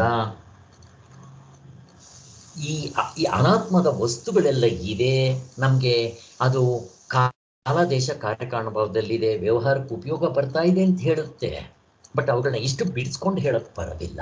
ಇದು ಹೇಳ್ತಾ ಇದೆ, ಅವುಗಳು ಇವೆ ಎಂದು ಹೇಳುವ ನಮ್ಮ ಎಚ್ಚರದ ಬುದ್ಧಿ ಅವುಗಳ ಸ್ವರೂಪವನ್ನು ನಮಗೆ ಸರಿಯಾದ ಪರಿಚಯ ಮಾಡಿಕೊಳ್ಳಾರೆ ಎಂಬುದೇ ಅವುಗಳಲ್ಲಿ ಯಾವ ಹುರುಳು ಇಲ್ಲ. ಇದೆ ಅಂತ ಹೇಳುತ್ತೆ, ವ್ಯವಹಾರ ಮಾಡೋಕ್ಕೆ ಬೇಕಾಗುತ್ತೆ ಅಂತ ಹೇಳುತ್ತೆ. ಬಟ್ ಅದನ್ನು ಪ್ರಶ್ನೆ ಕೇಳಿದ್ರೆ ಅದಕ್ಕೆ ಉತ್ತರ ಕೊಡೋಕ್ಕೆ ಬರಲ್ಲ. ಯಾಕೆ? ಅವು ಗೊತ್ತಿಲ್ಲ. ಅದರಿಂದ ಸೊ ನಮಗೆ ಹೀಗಿರುವಲ್ಲಿ ಬರಿಯ ಇರುವ ಒಂದೇ ಎಂಬ ಸಿದ್ಧಾಂತವನ್ನು ನಾವೇ ಕೈ ಬಿಡಬೇಕು. ಈಗ ನಮ್ಮ ಇದನ್ನು ಆತ್ಮನ್ನ ಈ ದ್ರವ್ಯ ಗುಣ ಕರ್ಮದಲ್ಲಿ ಹಾಕ್ರಿ ನೋಡೋಣ. ಹಾಕಕ್ಕೆ ಬರಲ್ಲ, ನಾವು ಹಾಕೋಲ್ಲ, ತಾರ್ಕಿಕರು ಹಾಕ್ಬಿಡ್ತಾರೆ. ಯಾಕೆ ಹೇಳ್ರಿ? ಪ್ರಶ್ನೆ ಕೇಳ್ತಾ ಇದ್ದೆ. ತಾರ್ಕಿಕರು ಹಾಕ್ತಾರೆ ಆತ್ಮನ ಇದರಲ್ಲೇ. ಯಾಕೆ?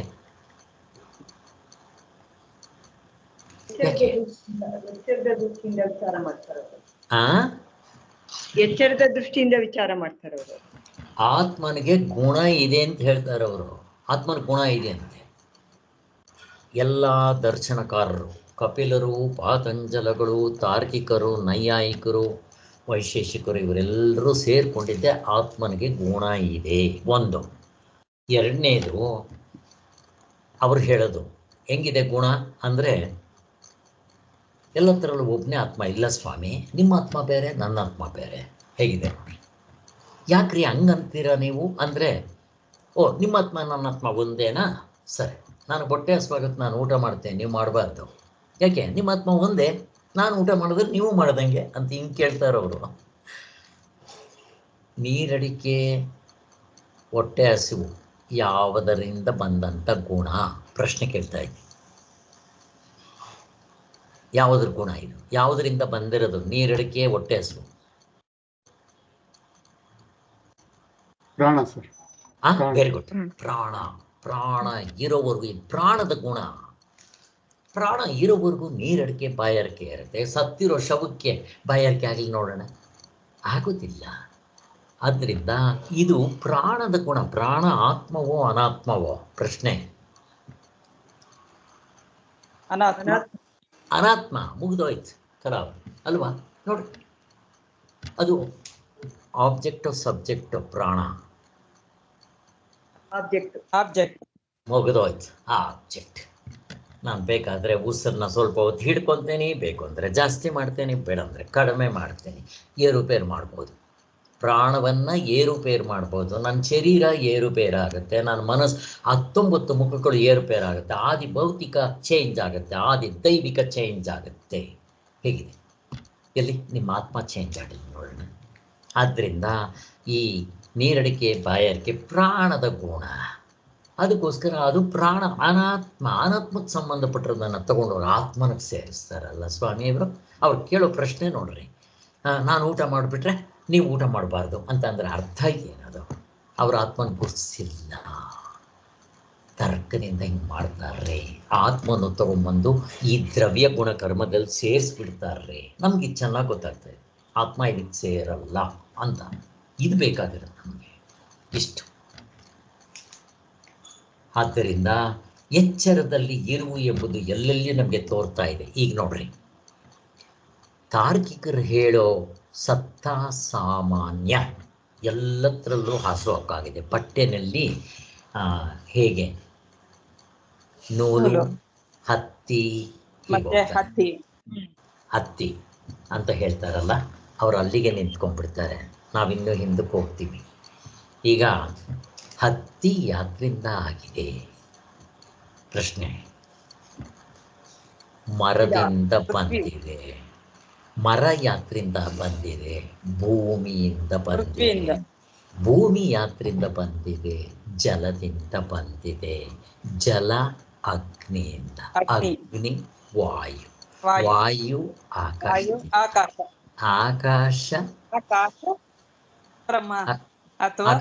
ಆಕಾಶ ಯಾರಿಂದ ಬಂದ?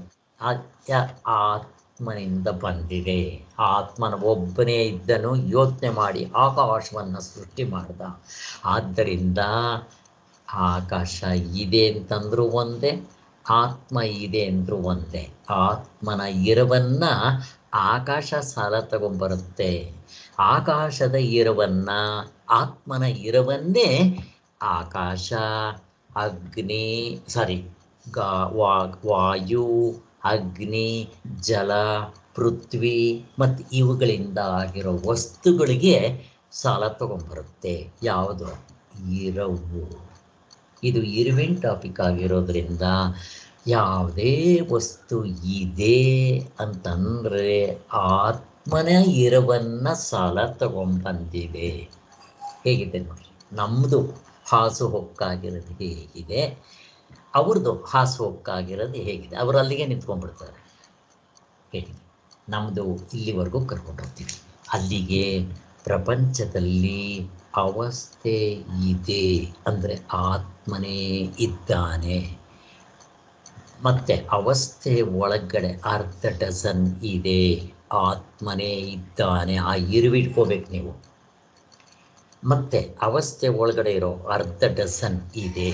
ಆ ಅರ್ಧ ಡಜನ್ ಎಲ್ಲ ಇವೆ. ದ್ರವ್ಯ, ಗುಣ, ಕರ್ಮ, ಸಾಮಾನ್ಯ ವಿಷಯ ಏನು ಬೇಕಾದರೂ ಹೇಳ್ರಿ, ನಮ್ಗೆ ಇಂಪಾರ್ಟೆಂಟ್ ಅಲ್ಲ. ಆ ಇದೆ ಎಲ್ಲಿಂದ ಬಂದಿದೆ? ಸಾಲ ಆ ಆತ್ಮನಿಂದ ಬಂದಿದೆ. ಹಾಗಾದರೆ ಇಷ್ಟೊಂದು ಏನಂತ ವಿಭಾಗವಾಗಲಿ ಭೇದವಾಗಲಿ ಈ ಪದಾರ್ಥಗಳಾಗಲಿ ತೋರ್ತಾ ಇದೆಯಲ್ಲ, ಮತ್ತು ಇದ್ರ ಕತೆ ಏನು ಅಂತ ಪ್ರಶ್ನೆ ನಾನು ನಿಮ್ಮನ್ನು ಕೇಳ್ತಾ ಇದ್ದೀನಿ. ಈಗ ಅವಸ್ಥೆಗಳು 3, ಅವಸ್ಥೆ ಒಳಗಡೆ ಅರ್ಧ ಡಜನ್ 3 ಈ ಆಧ್ಯಾತ್ಮದಲ್ಲಿ 19 ಪ್ಲಸ್ ಹಿಂದಕ್ಕೆ ಹೋದರೆ ಮೂಳೆಗಳೆಷ್ಟೋ, ನರಗಳೆಷ್ಟೋ, ವೆಸಲ್ಸ್ ಎಷ್ಟೋ, ಮತ್ತು ಆದಿ ಭೌತಿಕದಲ್ಲಿ 84 ಲಕ್ಷ. ಹೇಳಿ ಮಾ ಪ್ರತಿಭಾ. ಆದಿ ದೈವಿಕ ಇಷ್ಟೊಂದು ಪರಮಾತ್ಮನ ತೋರಿಕೊಳ್ಳುವ ಬಗೆ, ತೋರಿಕೊಳ್ಳುವ ಬಗೆ ಸೇರೆ ನನಗೆ ಇವೆಲ್ಲ ಏನು ಇಷ್ಟೆಲ್ಲ ಬೇರೆ ಬೇರೆ ವಿಚಿತ್ರವಾಗಿದೆಯಲ್ಲ. ದೇಶ, ಕಾಲ, ಕಾರ್ಯಕಾರಣ ಭಾವ ಇವೆಲ್ಲ ವ್ಯವಹಾರಕ್ಕೆ ಸರಿ. ಇವೆಲ್ಲ ಏನು? ವಾಚಾರಂಭಣಂ ವಿಕಾರೋ ನಾಮದೇ. ಮುಗಿದೋಯ್ತು. ಎಷ್ಟು ಚೆನ್ನಾಗಿದೆ ನೋಡ್ರಿ. ಹೇಗಿದೆ ವಾಚಾರಂಭಣಂ? ವಾಚಾರಂಭಣಂ ಅಂದ್ರೆ ಏನು? ಬರೀ ಬಾಯಿ ಮಾತು. ವಿಕಾರೋ ಎಲ್ಲವೂ ಬದಲಾವಣೆ ಆಗುತ್ತೆ. ಅವಸ್ಥೆ ಒಂದು ಬಿಟ್ಟು ಹೇಗಿದೆ, ಎಲ್ಲವೂ ಬದಲಾವಣೆ ಆಗುತ್ತೆ. ಅದರ ಅವಸ್ಥೆ ನಾನು ಆತ್ಮ ಅಂತ ಕರಿತೀನಿ. ಅವಸ್ಥೆ ಇಲ್ದಂಗೆ ಆಗ್ಬಿಡುತ್ತಲ್ಲ ಸ್ವಾಮಿ, ಅದನ್ನು ಕರೆಯೋಕ್ಕೆ ಬರೋಲ್ಲ ಆತ್ಮ ಅಲ್ವಾ? ಹೇಗೆ ತಗೊಂಡು ಹೋಗ್ತಾರೆ ನೋಡ್ರಿ, ಹೆಂಗಿದೆ ಲಾಜಿಕ್. ಬಟ್ ಆ ಲಾಜಿಕ್ ಅನುಭವಕ್ಕೆ ಹೊಂದಿಕೊಂಡಿರುತ್ತೆ. ಯಾರನ್ನ ಕೇಳ್ರಿ, ನಮ್ಮ ವಾಚ್ಮ್ಯಾನ್ ಕೇಳ್ರಿ, ಆನ್ಸರ್ ಕರೆಕ್ಟ್. ಹೇಗೆ ಯಾವ್ದರಿಂದ ನೋಡಿದ್ರಿ? ಬುದ್ಧಿನ ಕೇಳಿದ್ರ ನೀವು? ಬುದ್ಧಿನ ಕೇಳಿದ್ರೆ ಮತ್ತೆ ಇದೇ ರಾಮಾಯಣ, ತಲೆ ಹುಚ್ಚು, ಮೆಂಟಲ್ ಹಾಸ್ಪಿಟ್ಲ್ಗೆ ಹೋಗ್ಬೇಕು. ನೀವು ಡೈರೆಕ್ಟಾಗಿ ಇಂಟ್ಯೂಷನ್ ಕೇಳ್ರಿ, ಹೆಂಗೆ ಉತ್ತರ ಕೊಡುತ್ತೆ ನೋಡ್ರಿ, ಹೆಂಗೆ ಬರುತ್ತೆ ಉತ್ತರ. ಆದ್ದರಿಂದ ಅಲ್ಲಿಗೆ ಅವಸ್ಥೆ ಒಳಗಡೆ ಇರೋ ಅರ್ಧ ಡಜನ್ ವಾಚಾರಂಭಣಂ ವಿಕಾರೋ. ಮತ್ತಿನ್ನೇನಿದು? ನಾಮಧೇಯಂ. ನಾಮಗಳು ಬೇರೆ, ರೂಪಗಳು ಬೇರೆ, ಕ್ರಿಯೆಗಳು ಬೇರೆ, ಕರ್ತೃತ್ವಗಳು ಅನೇಕ, ಭೋಕ್ತೃತ್ವಗಳು ಅನೇಕ, ಎಲ್ಲ ಬೇರೆ ಬೇರೆ. ನೀವೇನೇ ಹೇಳ್ರಿ, ಇದೆ ಇದೆ ಇದೆ. ಯಾವುದರ ಇರುವು ಸಾಲ ತಗೊಂಬಂದಿದೆ? ಆತ್ಮನೇ ಇರುವು. ಇಲ್ಲಿ ಇರುವಾಗಿರೋದ್ರಿಂದ ಇರುವಿನ ವಿಚಾರ. ಇದು ಇದೆ ಅಂತ ಯಾವುದರಿಂದ ಗೊತ್ತಾಯ್ತು? ಅರಿವು. ಅರಿವಿನ ಚಾಪ್ಟರ್ಗೆ ಹೋದಾಗ ಇದನ್ನೇ ಹಿಡ್ಕೋಬೇಕು. ಅವಾಗ ಸೇಮ್ ಎಲ್ಲ ಇರುವು ಬದಲು ಅರಿವು ಹಾಕೊಂಡ್ಬಿಡ್ರಿ. ಆವಾಗ ಅರಿವು. ಮತ್ತೆ ಈ ವಾಚಾರಂಭಣಂ ವಿಕಾರೋ ನಾಮಧೇಯಂ ಏನು ಹೇಳಿದ್ರು ಅದು ವಿಕಲ್ಪ. ವಿಕಲ್ಪ ಅಂದರೆ ಈಗ ತಾನೇ ಡಿಸೈಡ್ ಮಾಡ್ತೀವಿ. ಹಾವು, ಹಗ್ಗದಲ್ಲಿ ಹಾವು ಎಂದೆಂದೂ ಇಲ್ಲ. ತೋರಿ ಹಾರೋದು, ಹುಸಿ ತೋರಿಕೆ, ಗಂಧರ್ವ ನಗರದ ಥರ ಮಾಯಾವಿ ಸೃಷ್ಟಿ ಮಾಡದೇ ಇರೋ ಹಾಗೆ. ಹೇಗೆ ಇಷ್ಟು. ಸೊ ಇವು ನಿಜವಾಗಿಯೂ ಇಲ್ಲ. ಹೇಗೆ ತಗೊಂಬರ್ತಾರೆ ನೋಡ್ರಿ. ಆದರೆ ಇವು ಇದೆ ಅಂತ ತೋರ್ಬೇಕಾದ್ರೆ ನನ್ನ ಆತ್ಮ ಎರವು ಸಾಲ ತಗೊಂಬರ್ಬೇಕು. ಆತ್ಮ ಅಂದರೆ ಯಾರಿಗಲಿ? ವೈಕುಂಠ ಕೈಲಾಸದಲ್ಲಿ ಕೂತಿರೋ ನಾರಾಯಣ ಅಥವಾ ಶಿವ ಅಲ್ಲ, ನಾನೇ. ನಾನು ಅಂದರೆ ಈ ಮುಷ್ಟೆ ಮೋರೆ ಹಿಡ್ಕೋಬಾರ್ದು. ಇವನು ಮತ್ತೆ ಅವಸ್ಥೆ ಒಳಗಡೆ ಇರೋ ಸಂಕುಚಿತವಾದ ನಾನು, ಡೂಪ್ಲಿಕೇಟ್ ಐನ ಹಿಡ್ಕೋಬಾರ್ದು. ಆದ್ದರಿಂದ ಎಚ್ಚರದಲ್ಲಿ ಇರುವು ಎಂಬುದು ಎಲ್ಲೆಲ್ಲಿಯೂ ನಮಗೆ ತೋರ್ತಾ ಇರುತ್ತೆ. ಅದು ಇಲ್ದಂಗೆ ಆಗೋಲ್ಲ, ಬದಲಾವಣೆ ಆಗೋದಿಲ್ಲ. ಅದು ದ್ರವ್ಯ ಗುಣಕರ್ಮ ಸಾಮಾನ್ಯ ವಿಶೇಷ ಥರ ಅಲ್ಲ. ಆದರೆ ಎಚ್ಚರದಲ್ಲಿರುವ ಯಾವುದೊಂದು ದೃಶ್ಯಕ್ಕೂ ಅದು ಗಂಟು ಬೀಳದೆ ತಾನೇ ಸ್ವತಂತ್ರವಾಗಿರುತ್ತೆ. ಇದರ ಅಂಟು ಕಿಂಚಿತ್ ಆಗೋದಿಲ್ಲ. ಅದಕ್ಕೆ ಹೇಗಿದೆ ಬೃಹದಾರಣ್ಯಕ ಉಪನಿಷತ್ ನೋಡ್ಕೊಳ್ರಿ. ಬರೀ ಇದು ಮಾತ್ರ ಅಲ್ಲ, ಹೇಗಿದೆ ಅಂಟಾಗೋದಿಲ್ಲ. ಅವಸ್ಥೆಗಳ ಅಂಟು ಆತ್ಮನಿಗೆ ಆಗುತ್ತಾ? ಇಲ್ಲ. ಅವಸ್ಥೆ ಒಳಗಡೆ ಇರೋ ಅರ್ಧ ಡಜನ್ ಅಂಟೇನಾದರೂ ಆತ್ಮನಿಗೆ ಮೆತ್ಕೊಳ್ತಾ ಇಲ್ಲ. ಹೇಗೆ ಆ ಮಡಕೆ ಒಳಗಡೆ ನೀವು ಆಕಾಶ, ಘಟಾಕಾಶ ಅಂತೂ ಆ ಘಟಾಕಾಶದ ನೆನೆಸ್ಕೊಳ್ರಿ, ಎಕ್ಸಾಂಪಲ್, ಅಷ್ಟು ಸಾಕು. ಆದ್ದರಿಂದ ಇದು ಯಾವುದೂ ಅದಕ್ಕೆ ಅಂಟ್ಕೊಳ್ಳೋದಿಲ್ಲ. ಇದನ್ನು ಮನದಕೊಂಡು ಇರುವಿನ ಸಿದ್ಧಾಂತದ ಹೆಚ್ಚುಗಾರೆ ನಾವು ಮನದಟ್ಟು ಮಾಡಿಕೊಳ್ಳಬೇಕಾಗಿರುತ್ತದೆ. ಹೇಗೆಂದರೆ ಹೊರಗೆ ಕಾಣುವ ಎಕ್ಸಾಂಪಲ್ ಕೊಡ್ತಾರೆ. ಹೇಗಿದು? ಹಾವಿಲ್ಲ, ಹಗ್ಗದ ಇರುವನ್ನು ಹಾವು ಸಾಲ ತಗೊಂಬಂದಿದೆ. ಹಾವು ಸತ್ಯವಾಗ್ಲೂ ಇಲ್ಲ. ಹಾಗೆ ಕಪ್ಪೆ ಚಿಪ್ಪು, ಅಲ್ಲಿ ಬೆಳ್ಳಿ ಇಲ್ಲ, ಕಪ್ಪೆ ಚಿಪ್ಪೆ ಇರೋದು. ಕಪ್ಪೆ ಚಿಪ್ಪಿಯ ಇರುವನ್ನು ಬೆಳ್ಳಿ ಸಾಲ ತಗೊಂಬಂದಿದೆ. ಅದೇ ರೀತಿ ನೀರು, ಮಳೆಗಾಡಿನಲ್ಲಿ ನೀರಿಲ್ಲ, ನೀರು ಇದ್ದಂತೆ ತೋರ್ತು ಅಂತೆ ಕಂತೆ ಆ ಇರು ಸಾಲ ತಗೊಂಬಂದಿದೆ. ಅಲ್ಲಿಗೆ ಈ ಹಾವು, ಬೆಳ್ಳಿ ಮತ್ತು ನೀರು ಇವು ವಾಚಾರಂಭಣ ವಿಕಾರೋ ನಾಮಧೇಯಂ. ಮತ್ತೇನು ಸತ್ಯ? ಆ ಹಗ್ಗವೇ ಸತ್ಯ, ಕಪ್ಪೆ ಚಿಪ್ ಸತ್ಯ, ಮರಳುಕಾಡು ಸತ್ಯ, ಹಾಗೆ ಆತ್ಮನೇ ಸತ್ಯ. ಹಾಗೆ ತಗೋಬೇಕು. ಆದರೆ ಇವು ತೋರ್ಬೇಕಾದ್ರೆ ಹಗ್ಗದ ಇರುವನ್ನು, ಹಗ್ಗ ಇದ್ರೇನೆ ಇದು ತೋರೋದು. ಹಾಗೆ ಆತ್ಮ ಇದ್ರೇನೆ ಇವುಗಳಿಗೆ ಬೆಲೆ, ಅಸ್ತಿತ್ವ, ಇವು ಇದೆ ಅಂತ ಅನ್ನಿಸ್ಕೋಬೇಕಾದ್ರೆ. ಹಾಗೆ ಜ್ಞಾನ ಬಂದಾಗ ಆತ್ಮನ ಜ್ಞಾನ ಅರಿವೇ. ಆ ಅರಿವಿನಿಂದಲೇ ನಮ್ಗೆ ಇಷ್ಟೆಲ್ಲ ಜ್ಞಾನ ಆಗ್ತಾ ಇದೆ. ಇದರಂತೆ ಮಡಕೆ ಇದೆ ಎಂದು ತೋರಿಕೊಂಡ್ರೆ ವಿಚಾರದಿಂದ ಅದು ಮಣ್ಣೆ ಅಂತ ಗೊತ್ತಾಗುತ್ತೆ. ವಾಚಾರಂಭಣ ವಿಕಾರೋ ನಾಮಧೇಯಂ. ಮೃತ್ತಿಕೆ ದೇವ ಸತ್ಯಂ, ಚಿನ್ನ ಸತ್ಯ, ಆತ್ಮನೇ ಸತ್ಯ. ಯಾವುದು ತೋರಿಕೊಳ್ಳುವುದೋ ಅದೆಲ್ಲವೂ ಇದೆ ಎಂದು ತೋರಿಕೊಳ್ಳುತ್ತದೆ. ಆಮೇಲೆ ಅದನ್ನು ಒಳಹೊಕ್ಕು ನೋಡಿದರೆ ಅದು ತನ್ನ ಆಧಾರವಾಗಿದ್ದಂತಿದ್ದ ಮತ್ತೊಂದು ವಸ್ತುವಾಗಿ ತೋರುವಾಗದು ಆ ರೂಪದಿಂದ ಇದೆ ಎಂದು ತೋರುತ್ತದೆ. ನಮಗೆ ಕಾಣಿಸೋ ರೂಪ ಬೇರೆ, ಅದರ ನಿಜವಾದ ರೂಪ ಬೇರೆ. ನಮಗೆ ಕಾಣಿಸೋ ರೂಪ ಏನು? ವಾಚಾರಂಭಣಂ ವಿಕಾರೋ ನಾಮಧೇಯಂ. ಆದರೆ ಅದರ ನಿಜವಾದ ರೂಪ ಮಣ್ಣು, ಹಗ್ಗ. ಹಾಗೆ ಪರಮಾತ್ಮನೇ. ಅಂತೂ ವಸ್ತುವು ಇಂಥದ್ದು ಎಂದು ನಾಮರೂಪಗಳು ತೋರಿ ಬೇರೆ ಬೇರೆ ಆಗುತ್ತಿರುತ್ತದೆ. ಆದರೂ ಯಾವುದೊಂದು ತೋರುವುದೋ ಅದು ಇದೆ ಎಂದು ತೋರಿಕೊಳ್ಳುವುದು ಖಂಡಿತ. ಆ ಇದೆ ಅನ್ನೋದು ಹಿಡ್ಕೊಳ್ರಿ. ಆದ್ದರಿಂದ ಎಚ್ಚರದಲ್ಲಿ ಇದೆ ಎಂಬುದು ಬೇರ್ಪಡದೆ ನಾಮರೂಪಗಳು ಮಾತ್ರ ಬೇರ್ಪಡ್ತಾ ಇರುತ್ತೆ ಅಂತ ಹೇಳ್ತಾ ಇದ್ದಾರೆ. ಆದ್ದರಿಂದ ಇದೆ ಎಂಬುದು ನಾಮರೂಪಗಳಿಗೆ ಸೇರಿದ್ದಲ್ಲವೆಂದು ಅದು ತಾನೇ ಸ್ವತಂತ್ರವಾಗಿ ಇದೆ ಅಂತ ಗೊತ್ತಾಗುತ್ತೆ. ಅದೇ ರೀತಿ ಬಟ್ಟೆ ಇದೆ ಎಂದರೆ ನೂಲುಗಳು ಇದೆ, ನೂಲಿದೆ ಅಂದರೆ ಹತ್ತಿ ಇದೆ. ಇದೆಲ್ಲ ನಾನು ಹೇಳಿದ್ದಾಯಿತು, ಪಂಚಭೂತಗಳಿದೆ ಅಂತ. ಅಲ್ಲಿಗೆ ನಾವಿಷ್ಟು ಸಾರಾಂಶದಲ್ಲಿ ಏನಾಯಿತು ಅಂದರೆ, ಮೊದಲು ಎತ್ಕೊತಾನೆ ವಿಷಯಗಳನ್ನ ತೊಗೊಂಡ್ಬಂದರು. ಆಮೇಲೆ ನಮ್ಮ ಇಂದ್ರಿಯಗಳು ಮೊದಲು ಎತ್ಕೊತಾರೆ ಪ್ರಮೇಯ ರಾಶಿಯನ್ನು ತಗೊಂಡ್ಬಂದು ಹೋಲ್ಸೇಲಾಗಿ ತೋರಿಸಿದ್ರು. ಆಮೇಲೆ ಪ್ರಮಾಣಗಳನ್ನು ಹೇಳಿದರು. ಯಾವುದು 19 ಮುಖಗಳು ತೊಗೊಂಬಂದು ಕರ್ಮೇಂದ್ರಿಯಗಳು, ಜ್ಞಾನೇಂದ್ರಿಯಗಳು, ಅಂತಃಕರಣ ಎಲ್ಲ ವಿಚಾರ ಮಾಡಿದ್ದಾಯಿತು. ಆಮೇಲೆ ನಾನು ಪ್ರಮಾತೃ ಅದನ್ನು ತಗೊಂಡು ಚಿಂತನೆ ಮಾಡಿದ್ರು. ಪ್ರಮಾತೃ, ಪ್ರಮಾಣ, ಪ್ರಮೇಯ ಅವಸ್ಥೆಯಲ್ಲಿರೋ ಈ 3 ಪ್ರಮಾತೃ ಅಂದರೆ ಡೂಪ್ಲಿಕೇಟ್ ಆಗಿ ತಗೊಂಡು ನಾನು ನನ್ನದು ಹೇಳಿದ್ರು. ಇನ್ನು ವಿಷಯಗಳನ್ನ ತಗೊಂಡ್ರು. ಮತ್ತು ಈ ವಿಷಯಗಳು ಪ್ರಮಾತೃಗೆ ಮಧ್ಯೆ ಇನ್ಸ್ಟ್ರೂಮೆಂಟ್ಸ್ ಇರುತ್ತೆ, ಪ್ರಮಾಣಗಳು, ಅವುಗಳನ್ನ ವಿಚಾರ ಮಾಡಿದ್ರು. ಒಟ್ಟಿನಲ್ಲಿ ಇಷ್ಟು ವಿಚಾರ ಮಾಡಿ ನಮಗೆ ಒಟ್ಟಾಗಿ ಗೊತ್ತಾಗೋಗೆ ಮಾಡಿದ್ರು. ಆದ್ದರಿಂದ ಇವೆಲ್ಲವೂ ವಾಚಾರಂಭಣ ವಿಕಾರೋ. ಆದ್ದರಿಂದ ಕಟ್ಟ ಕಡೆ ತೀರ್ಮಾನ ಆಯಿತು ಏನು? ಬರಿಯ ಇರವೇ ಪರಮಾರ್ಥ, ಬರಿಯ ಇರವು, ಬರಿಯ ಅರಿವು, ಬರಿಯ ಆನಂದವೇ ನಿಜವಾಗಿಯೂ ಇರೋದು. ಅದನ್ನು ನಾವು ಗುರುತಿಸ್ಕೋಬೇಕು. ಅದೇ ನಾನು, ಅದು ಮತ್ತದು ಆನಂದ ಸ್ವರೂಪ. ನಾಮರೂಪಗಳಾಗಿ ಅವುಗಳಲ್ಲಿ ಸೇರಿಕೊಂಡಿರುವ ಇರುವೆ ಗರ್ವವಾಗಿಯೂ ವಿಂಗಡಿಸಿಕೊಂಡು ಕಾಣಿಸುವುದು ಬರಿಯ ಮಾಯೆ, ಹುಸಿ ತೋರಿಕೆ. ಬೇರೆ ಬೇರೆ ಅಂತ ಏನು ಅಂದ್ಕೊಂಡ್ವಿ ಅವೆಲ್ಲ ಮಾಯೆ ಅಂತ ಹೇಳಿ ಸ್ವಾಮಿಗಳು ಒಂದು ಎಕ್ಸಾಂಪಲ್ ಕೊಡ್ತಾರೆ. ಹಳೆ ಬೀಡಿನಲ್ಲಿ ಒಂದು ಕಂಬ ಇದೆ, ಆ ಕಂಬದ ಮೇಲೆ ನೀರು ಎರಚಿದ್ರೆ ಸಾಕು, ನಿಮ್ಮ ಶರೀರ ಬೇರೆ ಆಗದೆ ಇದ್ದರೂ ಅದು ಒಡ್ಕೊಂಡು, ಕಂಬ ಒಡ್ಕೊಂಡು ಬೇರೆ ಎರಡು ಥರ ಕವಲ್ ಥರ ಕಾಣೋ ಹಾಗೆ ಅದರಲ್ಲಿ ಕಾಣುತ್ತಂತೆ. ಹಾಗೆ ಯಾರಾದ್ರು ನೀವು ನೋಡಿದ್ದೀರೇನೋ, ಸ್ವಾಮಿಗಳು ಬರೀ ಹೇಳ್ತಾರೆ. ಅದೇ ರೀತಿ ನಾನು ಆತ್ಮನಾಗಿ ಒಂದೇ ಇದ್ದರೂ ಈ ಪ್ರಪಂಚ ಅವಸ್ಥೆಗಳಾಗಿ ಮೂರಾಗಿ, ಅವಸ್ಥೆ ಒಳಗಡೆ ಅರ್ಧ ಡಜನ್ನಾಗಿ, ಮತ್ತು ಅದರಲ್ಲಿ ಇಷ್ಟು ಕಾಯ ವಿಧ ವಿಧವಾಗಿ ತೋರ್ತಾ ಇರುತ್ತೆ. ನಿಜವಾಗ್ಲೂ ಏನೋ ಆಗಿರೋದಿಲ್ಲ.